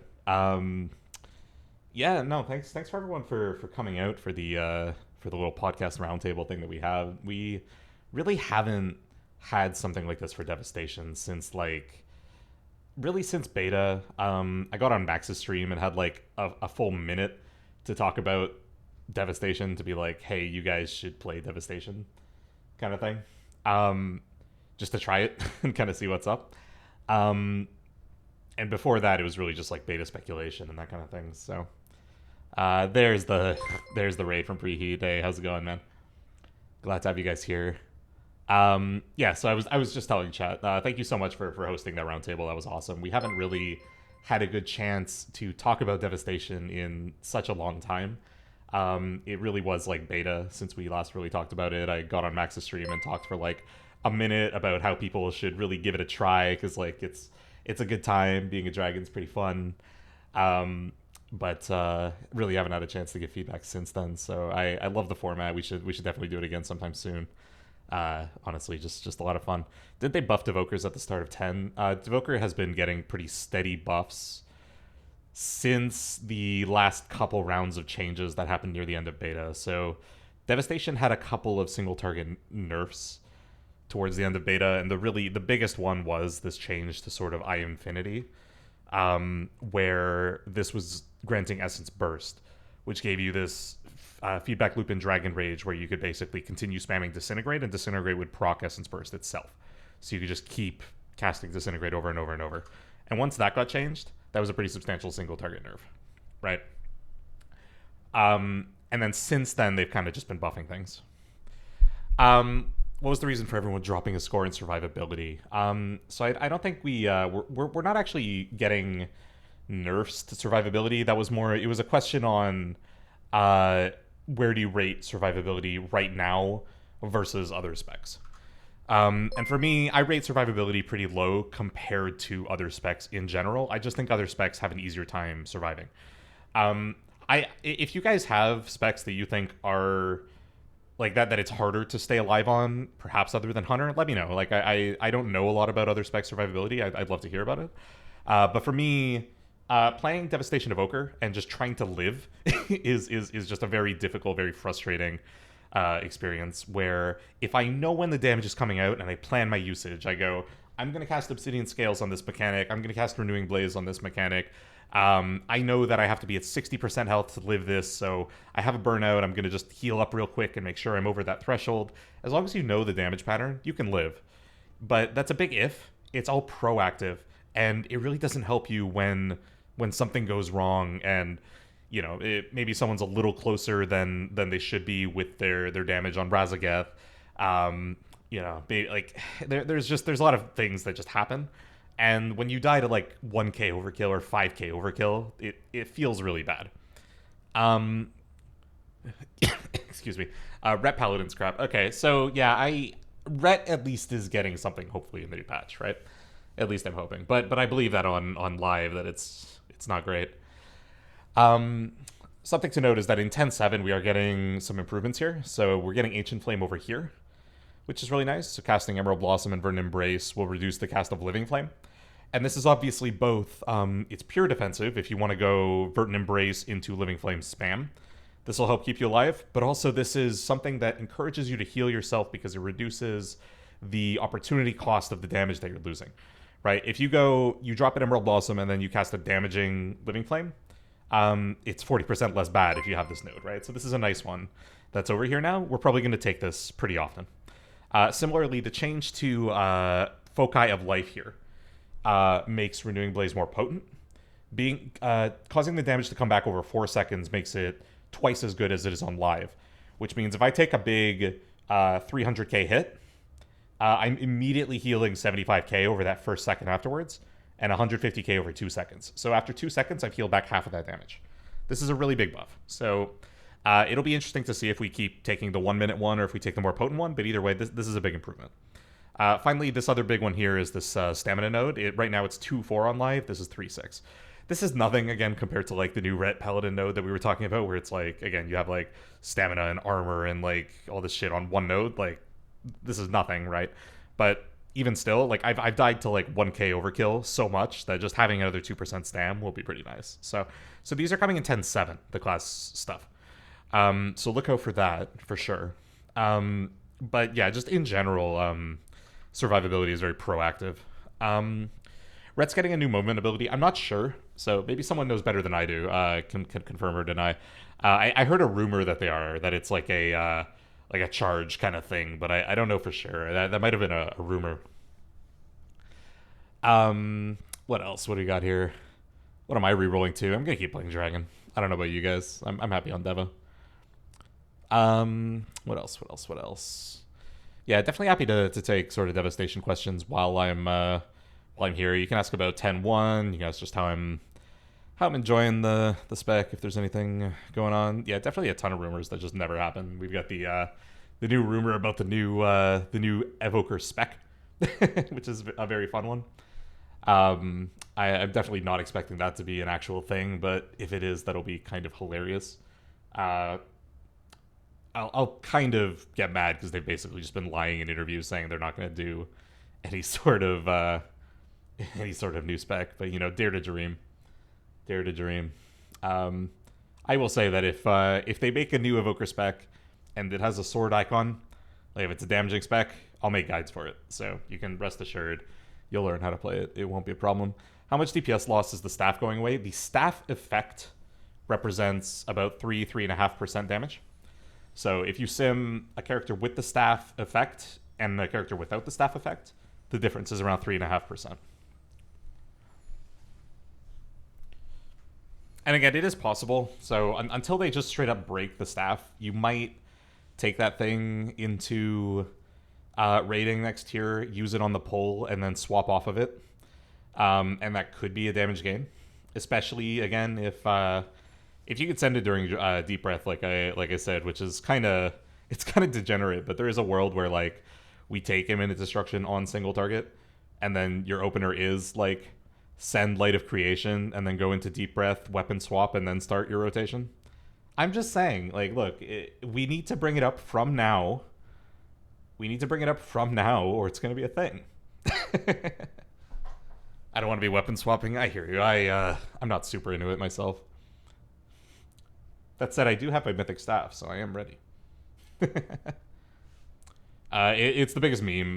Most of you guys are from Preheat's chats. You wouldn't know, but if you're someone who's been following in my Discord, I've been chasing the staff all tier. And I never got it on normal. I never got it on heroic. I finally just got it on mythic last week. Last week is the first time since the first week that I've seen the staff drop. And I finally got it. I'm in the club now. My gear is actually pretty zooted. Like, this is my character copied from live. And like I've got my like I'm basically 421 equipped apparently. Oh, this is because all my crafted gear. Yeah, my crafted gear is 421. That's why I'm showing 421 equipped. I'm 420 on live. But aside from the crafted ring, right? If I can get Diurna's ring, I'm actually like pretty happy. So, oh no, it's covering it. I can't move that, so why don't I just close this?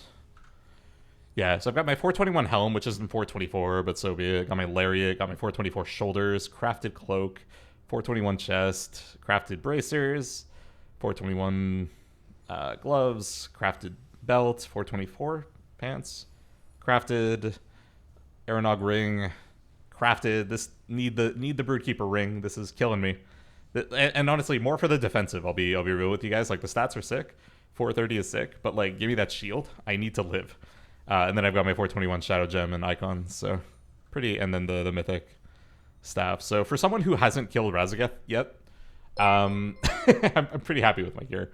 We're still progging Razageth, so having a good time. Oh, Roshi got it on Saturday. Grats. Coral heroic staff holders, not like this. I didn't have any staff until last week. It was staffless. I was using this 415 final grade. This was my weapon.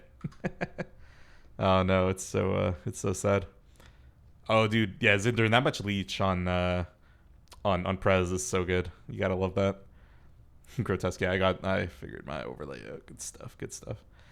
Yeah, so I actually I'm a little bit worried that they won't do anything with the staff, that, you know, it will be optimal to just kind of still have that mythic staff going into next tier, and it won't be next tier, it won't be 3.5%, but it'll be like, you know, I'll spitball here. I'll say it might be like a 1% DPS gain to like send Light of Creation on pull and then just never equip it again, kind of thing. And that's like, it's a little too much for people not to like try and go out of their way to go back and get it, and it's kind of awkward.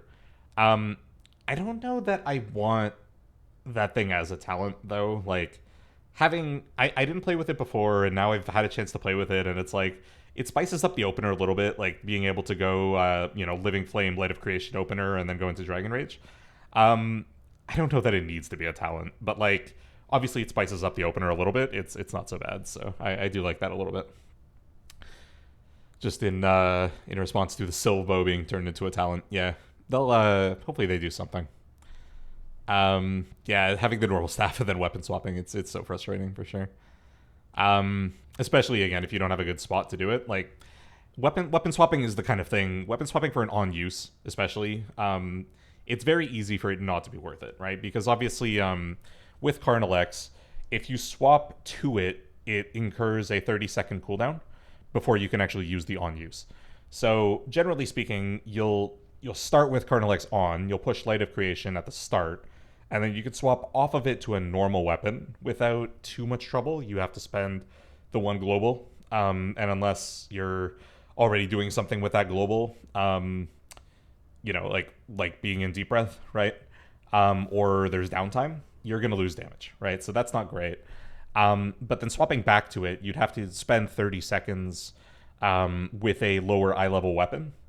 And that's where you're more likely to lose damage for it not to be worth it, right? But you don't really have that problem on pull. You know, at worst you just lose the one global, right? So there could be an angle where you still just push it on pull. I'm probably still gonna main Devoker next tier. I have hope. But Priest is my fallback for sure. If somehow they double down and make it even less enjoyable and I have to go back to Shadow, then so be it. But right now I expect I'll be playing Devastation still. I've invested a lot in this character, and I'm pretty satisfied with it for now. So I've been having fun in raid. I've been it's just been a good time. Built a bit of an identity in my guild as the dragon, so should be fun.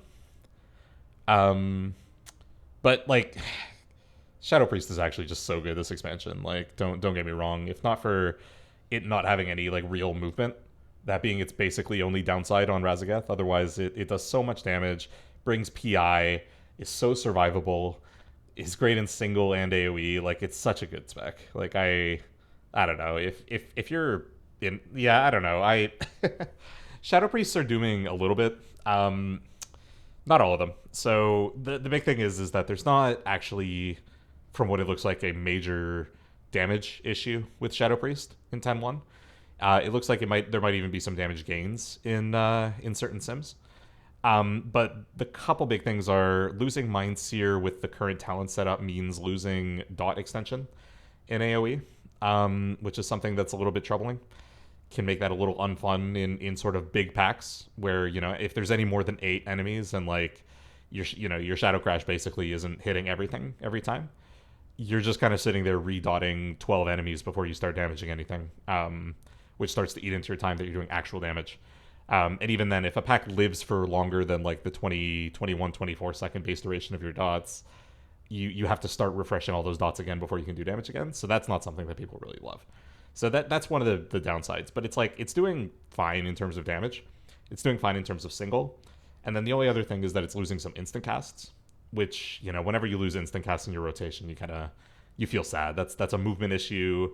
It's a fun issue, right? So having less instant casts is not a great thing. So there are a couple of valid complaints about Shadow, but it isn't like losing damage necessarily. It's just the playstyle is not gonna jive with some people for sure.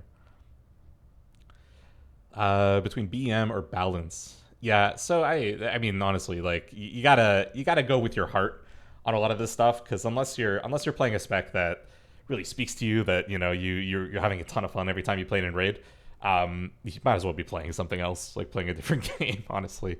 I have a ton of fun raiding and sort of progressing raid content with my guild. Like that's a huge thing for me. But if I'm not playing a spec that's like that really sits well with me, that progress just gets like so exhausting and just so maddening.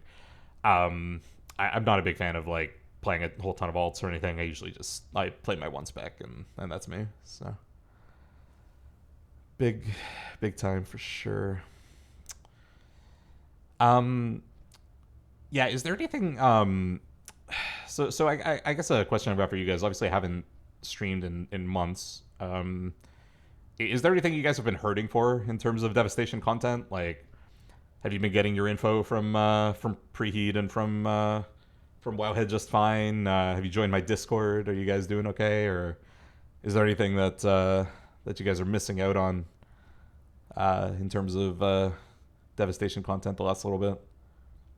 Because I will say, so for background, I'm not like a world-class raider or a high-end plus pusher or anything, but I know a lot of the theory behind the spec, and I'm very good at sort of teaching different aspects of specs. So if you're a better player, you might just want to come and hang out and share experiences. And maybe if you're a newer player, I'm usually pretty good at sort of explaining things and teaching things. So I like to think that that's somewhere where I can help and add value. Milio, thanks for the follow. I did see that. And then let me see. Yeah, on my tracker. Oh, I did get some follows during the Potato Born 1. Thank you so much as well. Get the big emote explosion. Let me see. I think there were a couple more earlier that I didn't quite get to. So Macbaba, thank you for the follow. That was very early in the... Or actually, that was only about 20 minutes ago. Good stuff. Roshi90, thank you for the follow. Dirk101. Gunsind. Foxdie 5042. Ferganet. Snowy Life. There we go. Thank you guys so much. It's big appreciated. Definitely, yeah. No, it's just been it's been a bit of a rough time just with work and with just playing the game, honestly. I spent a lot of time at the beginning of the expansion just like doing my I was like doing my world quests and leveling up my renown and like doing world events, gearing up, and I was like, oh man, I don't have time to make a video today. I've just been playing so much. So between that and then work getting busy, it's been a bit rough. But I'll definitely be updating my site for 10.07 and 10.1 content where relevant. 10.07 doesn't have too much, but 10.1 will probably need to see some updates if some of this stuff goes through. Yeah, AoE definitely looks more fun in 10.1. So I don't necessarily if clunky, so it's definitely something to be said about like what will it mean to have to set up on a pack with like Deep Breath and Firestorm and go into Dragon Rage, right? Like that is a little bit of setup. And as like Lulu Kitty for sure having, so yeah, I'm here on the PTR having this like 2-second cast on Firestorm, even though again like even though this thing is now huge, right? Having to go like, all right, here's my like min-range Deep Breath and I'm chilling. And now I have to get out my Firestorm, and that took 2 seconds, and now I go into Dragon Rage and start pyring. Like, these spells are not the most fun to push. And if you have to push them every minute to, like, do your best AoE, that might get a little bit frustrating. It's not the end of the world necessarily, but, Deep Breath could be more fun to push. Firestorm could be more fun to push, for sure. There's no question in my mind there. Your tank already yells at you for aggro. Mine too. Don't worry. Both of them. And then all my tanks and keys always. Just wait and then then do your damage. Or let me get aggro first. Yeah. No, it's rough. And the eternal paradox is that Devastation does the most damage right at the start of the pull, right? So, what, you're gonna wait, and then by the time you're allowed to do damage, the enemies are half dead. Your mastery is operating at half value. You don't get a full you don't get a full Dragon Rage off, and then what, right? Like, why are you even bringing the Devastation? The threat issues are really frustrating, and like, I do think to some extent the designers look at it as just play better. Yeah, you know what I mean? But I don't know. To me, it's not something that I really feel like I have a lot of agency around. It just feels like, if I'm not allowed to walk up to a pack and push my buttons, why do I have these buttons? Like, I should have different buttons. Yeah, so so that's the thing. So if your group is not super stun heavy, and you're not sort of inting by opening with a Dragon Rage stun, then it's not bad, right? Like, your tank sort of grabs all the mobs, you fly up to them and sort of deep breath through them away so that they start stunned, and then you sort of open on them. You have a chance to sort of live because you've set up a couple seconds of buffer.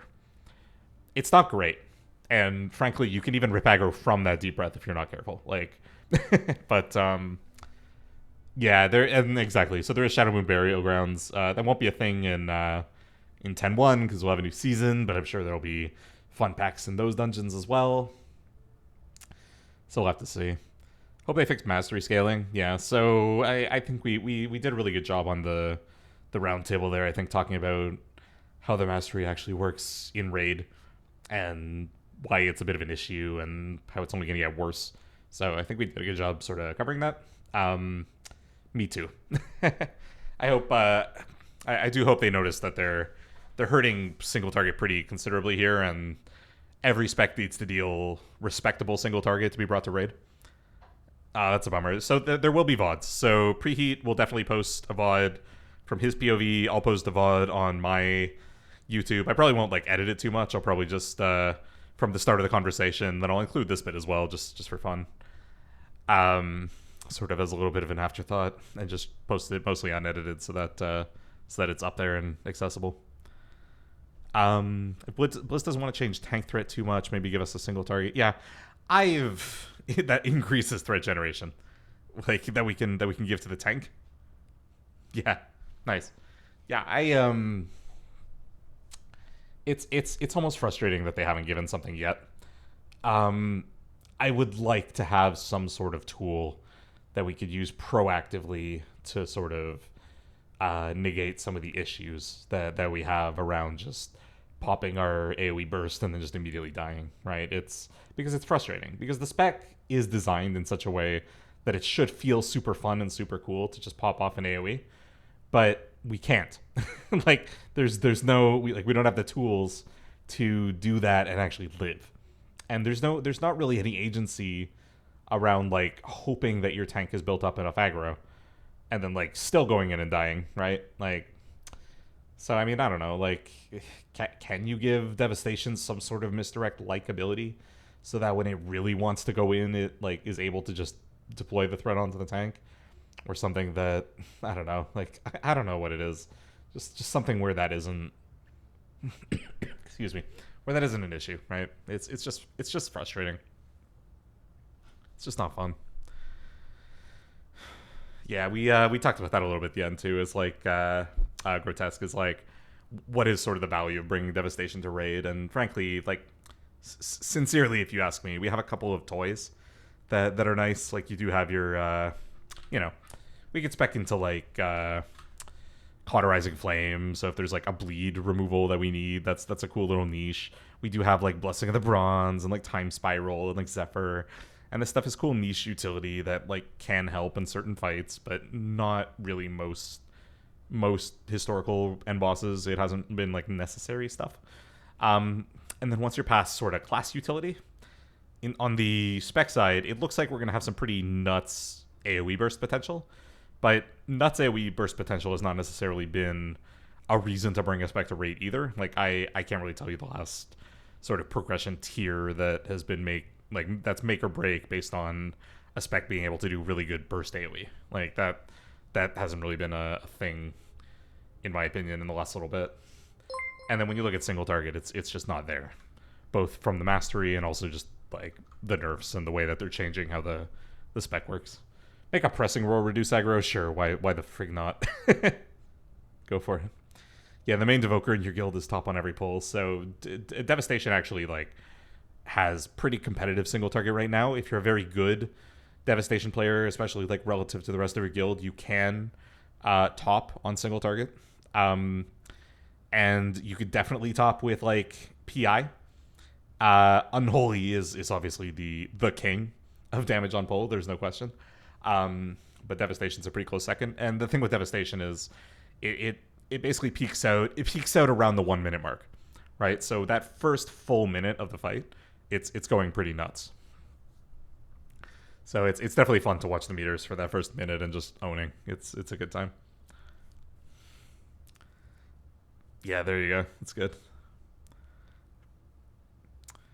Yeah, I also for what it's worth, I know that the designers will be reading the feedback posts, and I hope that they check out the roundtable. That could be a fun time. I think we actually did go through pretty much everything that I currently think is sort of important around the spec in PvE.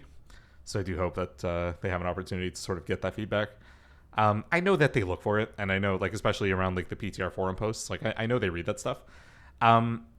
You have to understand that the designers are not always like, they're not always trying to necessarily take suggestions verbatim from a lot of these posts. Like, if you post a suggestion where you're like, I wish this ability did this, they're not necessarily always looking to do that. But what they are looking to read is like, where are players frustrated? Where do players feel like there's aspects that are unintuitive and that don't work well? And then what they do is they try and come up with their own solutions that are sort of hopefully well considered, work sort of in PvE and PvP to some extent, and frankly that don't sort of have unintended runaway consequences that make the spec sort of broken. Like, they like to do things sort of incremental, especially between big patches. Right, so that's why, like, when with like Shadow Priest, when they're removing Mind Seer, that's a really big deal. They don't do that very often, where they just like remove spells between patches. So I don't want to say like wait for next expansion to get good changes, because like they've kind of explained that with the new talents they want to sort of iterate more and more between patches. That they want to be able to go like, here are a couple new talents that like really change things up, and like, here we added like a new interaction for you to play with, right? You combine that with tier sets and you can actually have some pretty good variance in gameplay. But it is definitely something where they'll listen, but they don't necessarily, they're not necessarily looking to do exactly what you tell them, and they're not necessarily all like focused on the same things at the same times either. So you have to cut a little bit of slack there. You want to post feedback? I'll here, I got a link. So here's the link to my forum post. Feel free to give it a little heart, a little upvote. Preheat posted something just after me, and then I think there are a couple other good posts in here by like, let me see. Dobby's got a good post. Let me see. Daragon, this post was pretty thoughtful. A couple posts earlier, I think like Silver posted something, whatever. Anyway, so feel free to check that out. I haven't checked the EU forums. I find the EU forums are a little less active in general, but definitely, definitely worth checking. Let me know if there's anything on there that you would recommend that is good. You might not be able to post links in chat here. You might be able to in my Discord though, so feel free to share there. That could be fun. I hope I have Blizzard.com whitelisted. Otherwise, you're going to get banned. But whatever. We'll figure it out. Oh, yeah. Welcome to the couple people who found my Discord. Good stuff. Very fun. Yeah, if I'm not necessarily always streaming, you can always ping me in my Discord, and I'll be like super happy to respond. There's technically a little questions channel. I haven't Haven't necessarily seen anyone post in there too much, but you can hang out in the general, the little general section, and we like to chat Devastation and other stuff. We have like a cute pets channel, and it's a good little community. So feel free if you're just looking to hang. Yeah, and that's a good point, Jeff. Like our our commentary about the spec being like too easy, right? It's very easy for the designers to go like, yeah, I don't really care about that. Like that's nice that you like insatiable top tier players feel that way, but like we're trying to design something that's like accessible. It's a brand new spec. We want to make sure people can like get into it and understand it and make sure it's intuitive, right? So these things matter. Like that's also a very important thing to consider. So that's why I don't always jump. Excuse me. I'm gonna have to go get some water in a second.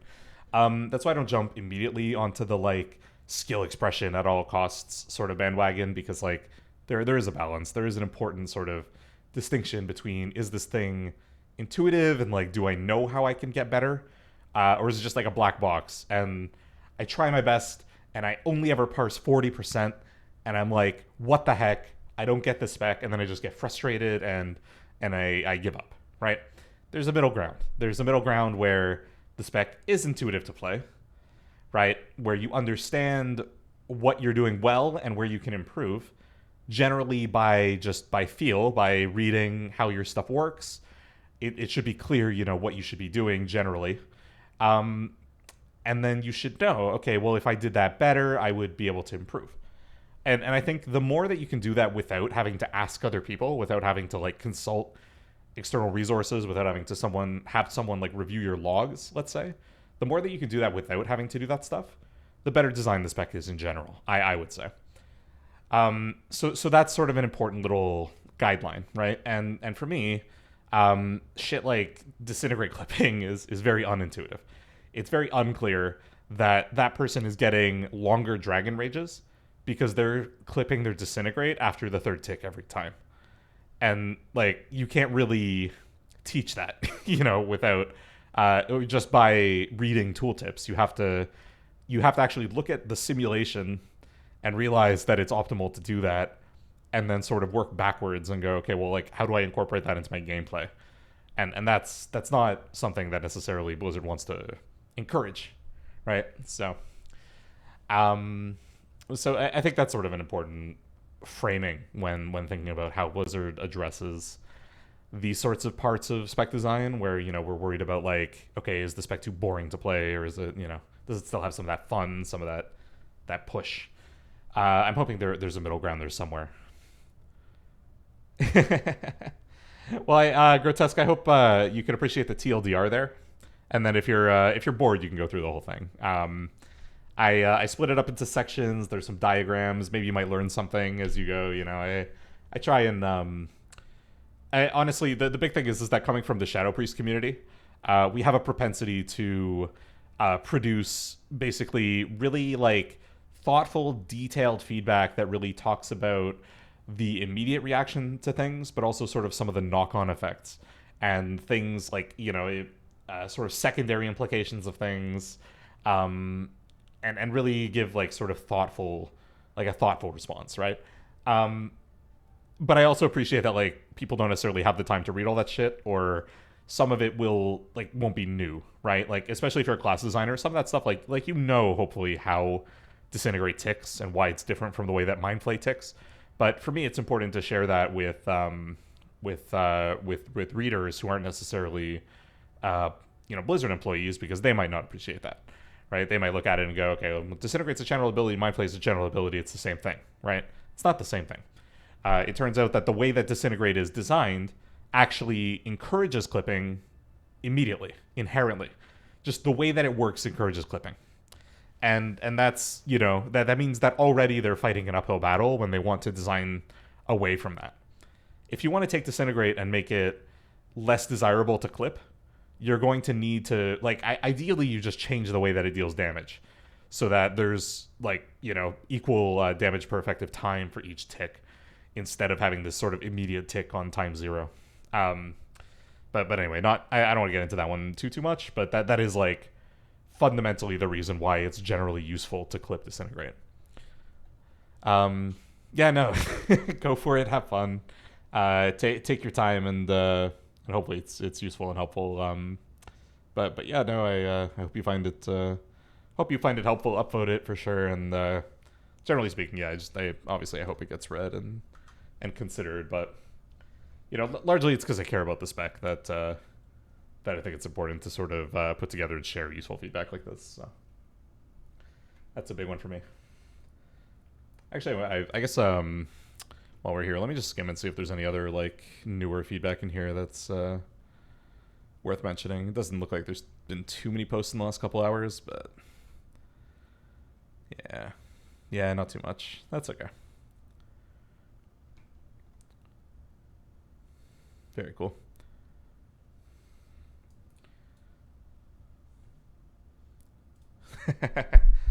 That's okay, Tiger. Now we wrapped up. We had some fun sort of doing a little bit of Q&A. We gave some ratings on how we feel about Devastation now and in 10.1. I'll definitely post I'll take this Twitch VOD and I'll try and post it on YouTube by hopefully by tomorrow if I have time.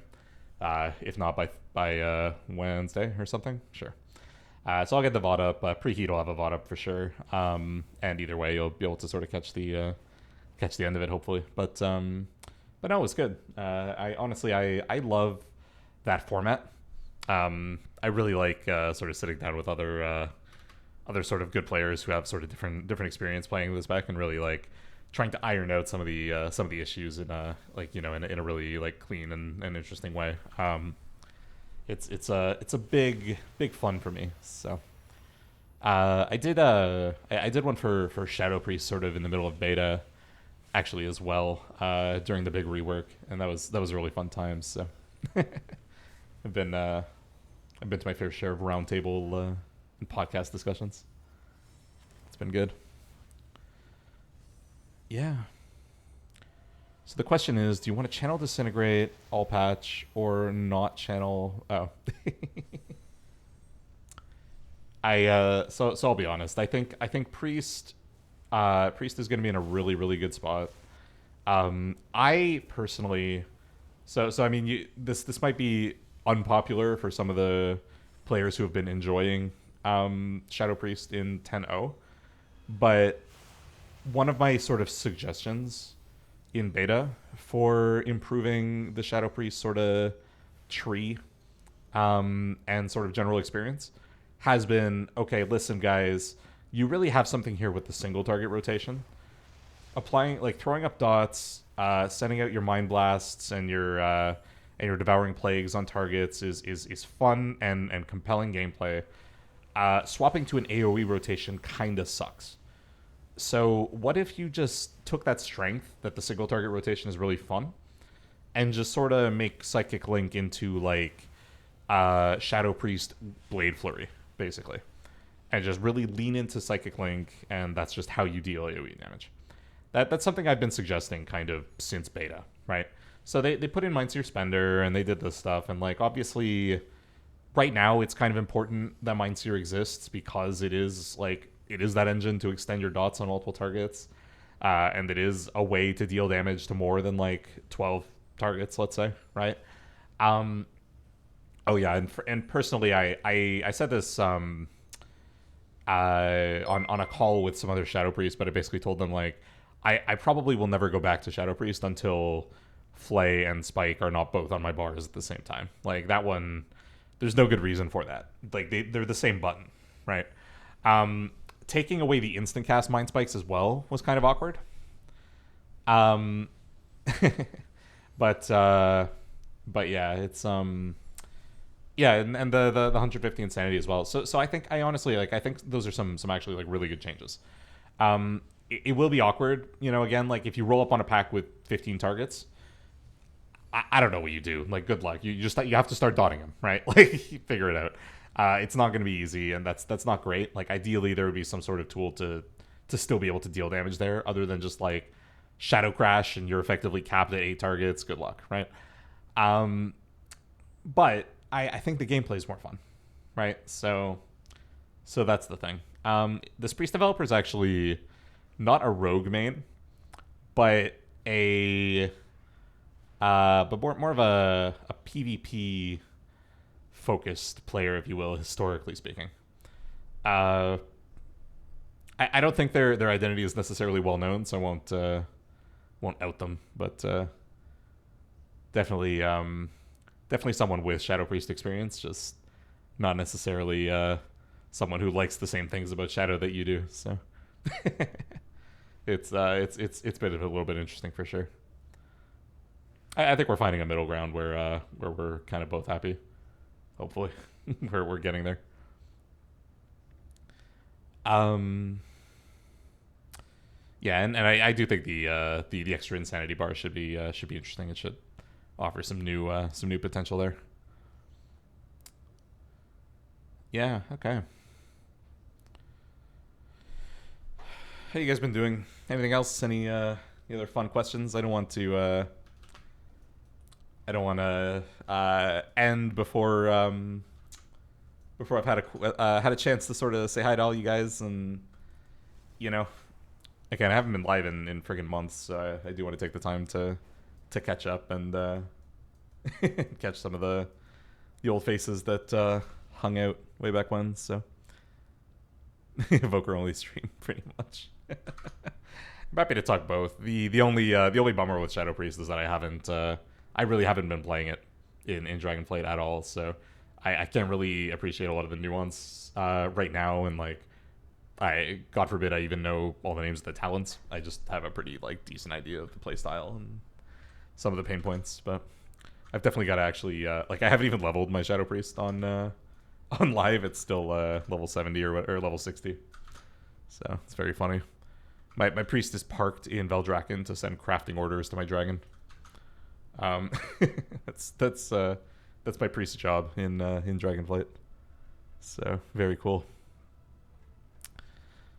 All right. Let me see if anyone posted anything in the Discord. Tiger saying, when's the next Shadow Word podcast? I do think the Shadow guys are going to be doing a podcast relatively soon, maybe next weekend. So definitely tune in for that one. I probably won't be there. I don't really know that I'd have a lot to contribute to the Shadow podcast necessarily, but Public and guys are Sael will probably be on just talking Shadow Priest, so that'll be good. Ask this question in the roundtable. What's the idea of evolved abilities during Dragon Rage?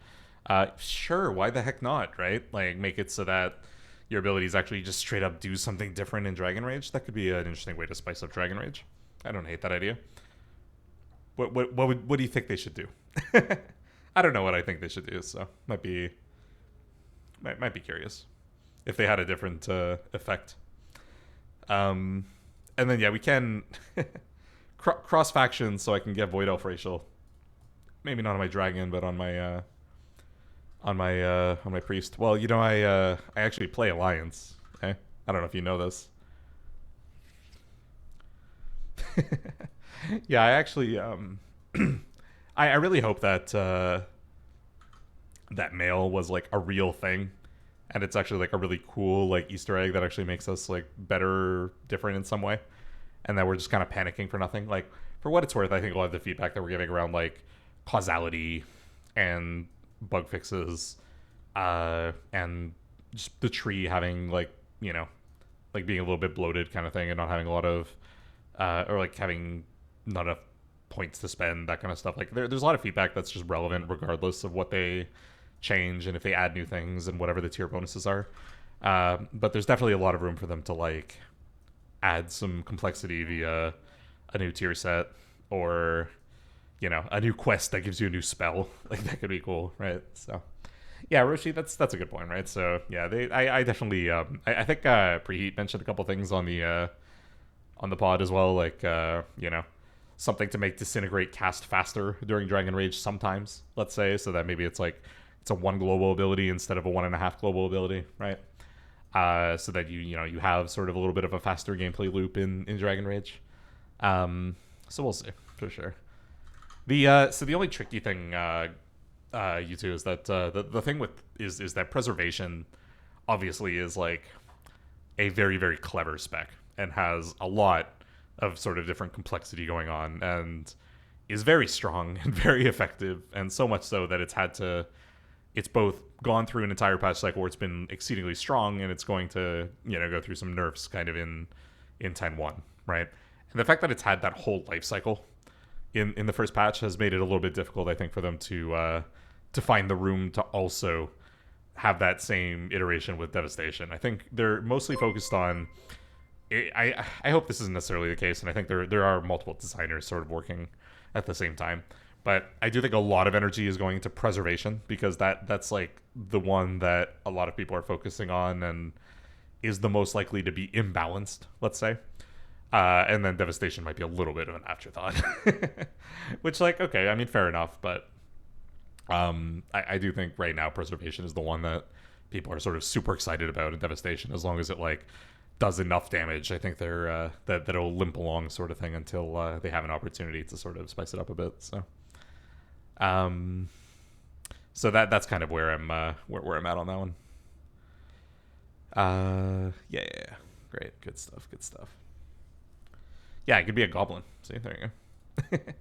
God, if goblins didn't have the absolute worst mogs on the planet, and like they're ugly little guys, I don't know what to tell you. Anyway, yep.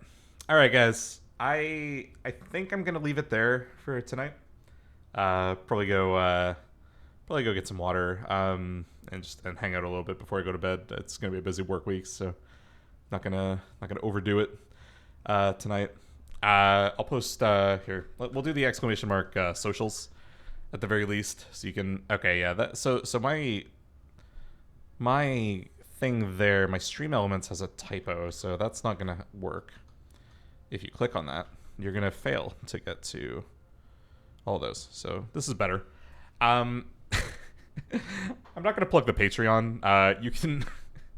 not much, anyway. The only real thing that the Patreon's doing right now is you can get a cool colored name in my Discord. I haven't really made too much content, so unfortunately the Patreon's not the... maybe not the go-to right now. Save your money until I actually start making videos again. But there's a link to the YouTube and the Twitter, the Discord. My cute little Discord community. We do chat. I do answer questions. We post cute animals and talk about our frustration progging on Raz and all sorts of fun stuff. So it's definitely a good place to hang out. And the Jericho.com, of course, place for more Devastation materials. I like to think of the Wowhead guides are very sort of standardized and follow a very good formula, and they're extremely useful. And then I like to think of my site as almost more of a textbook, where you can kind of go and look up, how does this ability work? How does that mechanic work? How does this interaction work? Right? And it's kind of it's a little more set up as as sort of another resource for Devastation. So definitely a good place to find some cool information there. And I'll try and get some updates in there for 10.7 and for 10.1. So should be good. Other than that, I'm not going to commit to a stream schedule or videos or anything like that, but I'm definitely hoping sort of next little bit that I'll be a little bit more active, because I'm definitely I'm still enjoying WoW. I've just been very busy outside of work. So other than that, thank you for all of the follows today. I saw a couple of resubs as well. Thank you guys for still coming in and subscribing to the channel. Definitely means a lot. Definitely come hang in the Discord. Again, definitely a good place to hang and get news. Man, I hope we do another roundtable soon, because that was a lot of fun today. So and Preheat's just great, so it's always a good time to kind of get his takes on things and that sort of stuff. So I will leave it there. Come hang out on my Discord, and if you have any questions, let me know there. And otherwise, I will say have a good night. Go ahead and post your Devastation thoughts on the PTR forum if you have any. Hang out for more Devastation updates as they update the PTR. I'll be sure to give more feedback on the forums as well as in my Discord. If enough stuff changes, we might try and do another little roundtable to sort of catch up on some of the changes. But otherwise, I'll see you next time I go live, either in 10.7 or 10.1. So Have a good night, everybody. Look out for the VOD for the Roundtable today on my YouTube or on Preheat's YouTube in the next couple of days. So, have a good one. Night, everybody. See ya.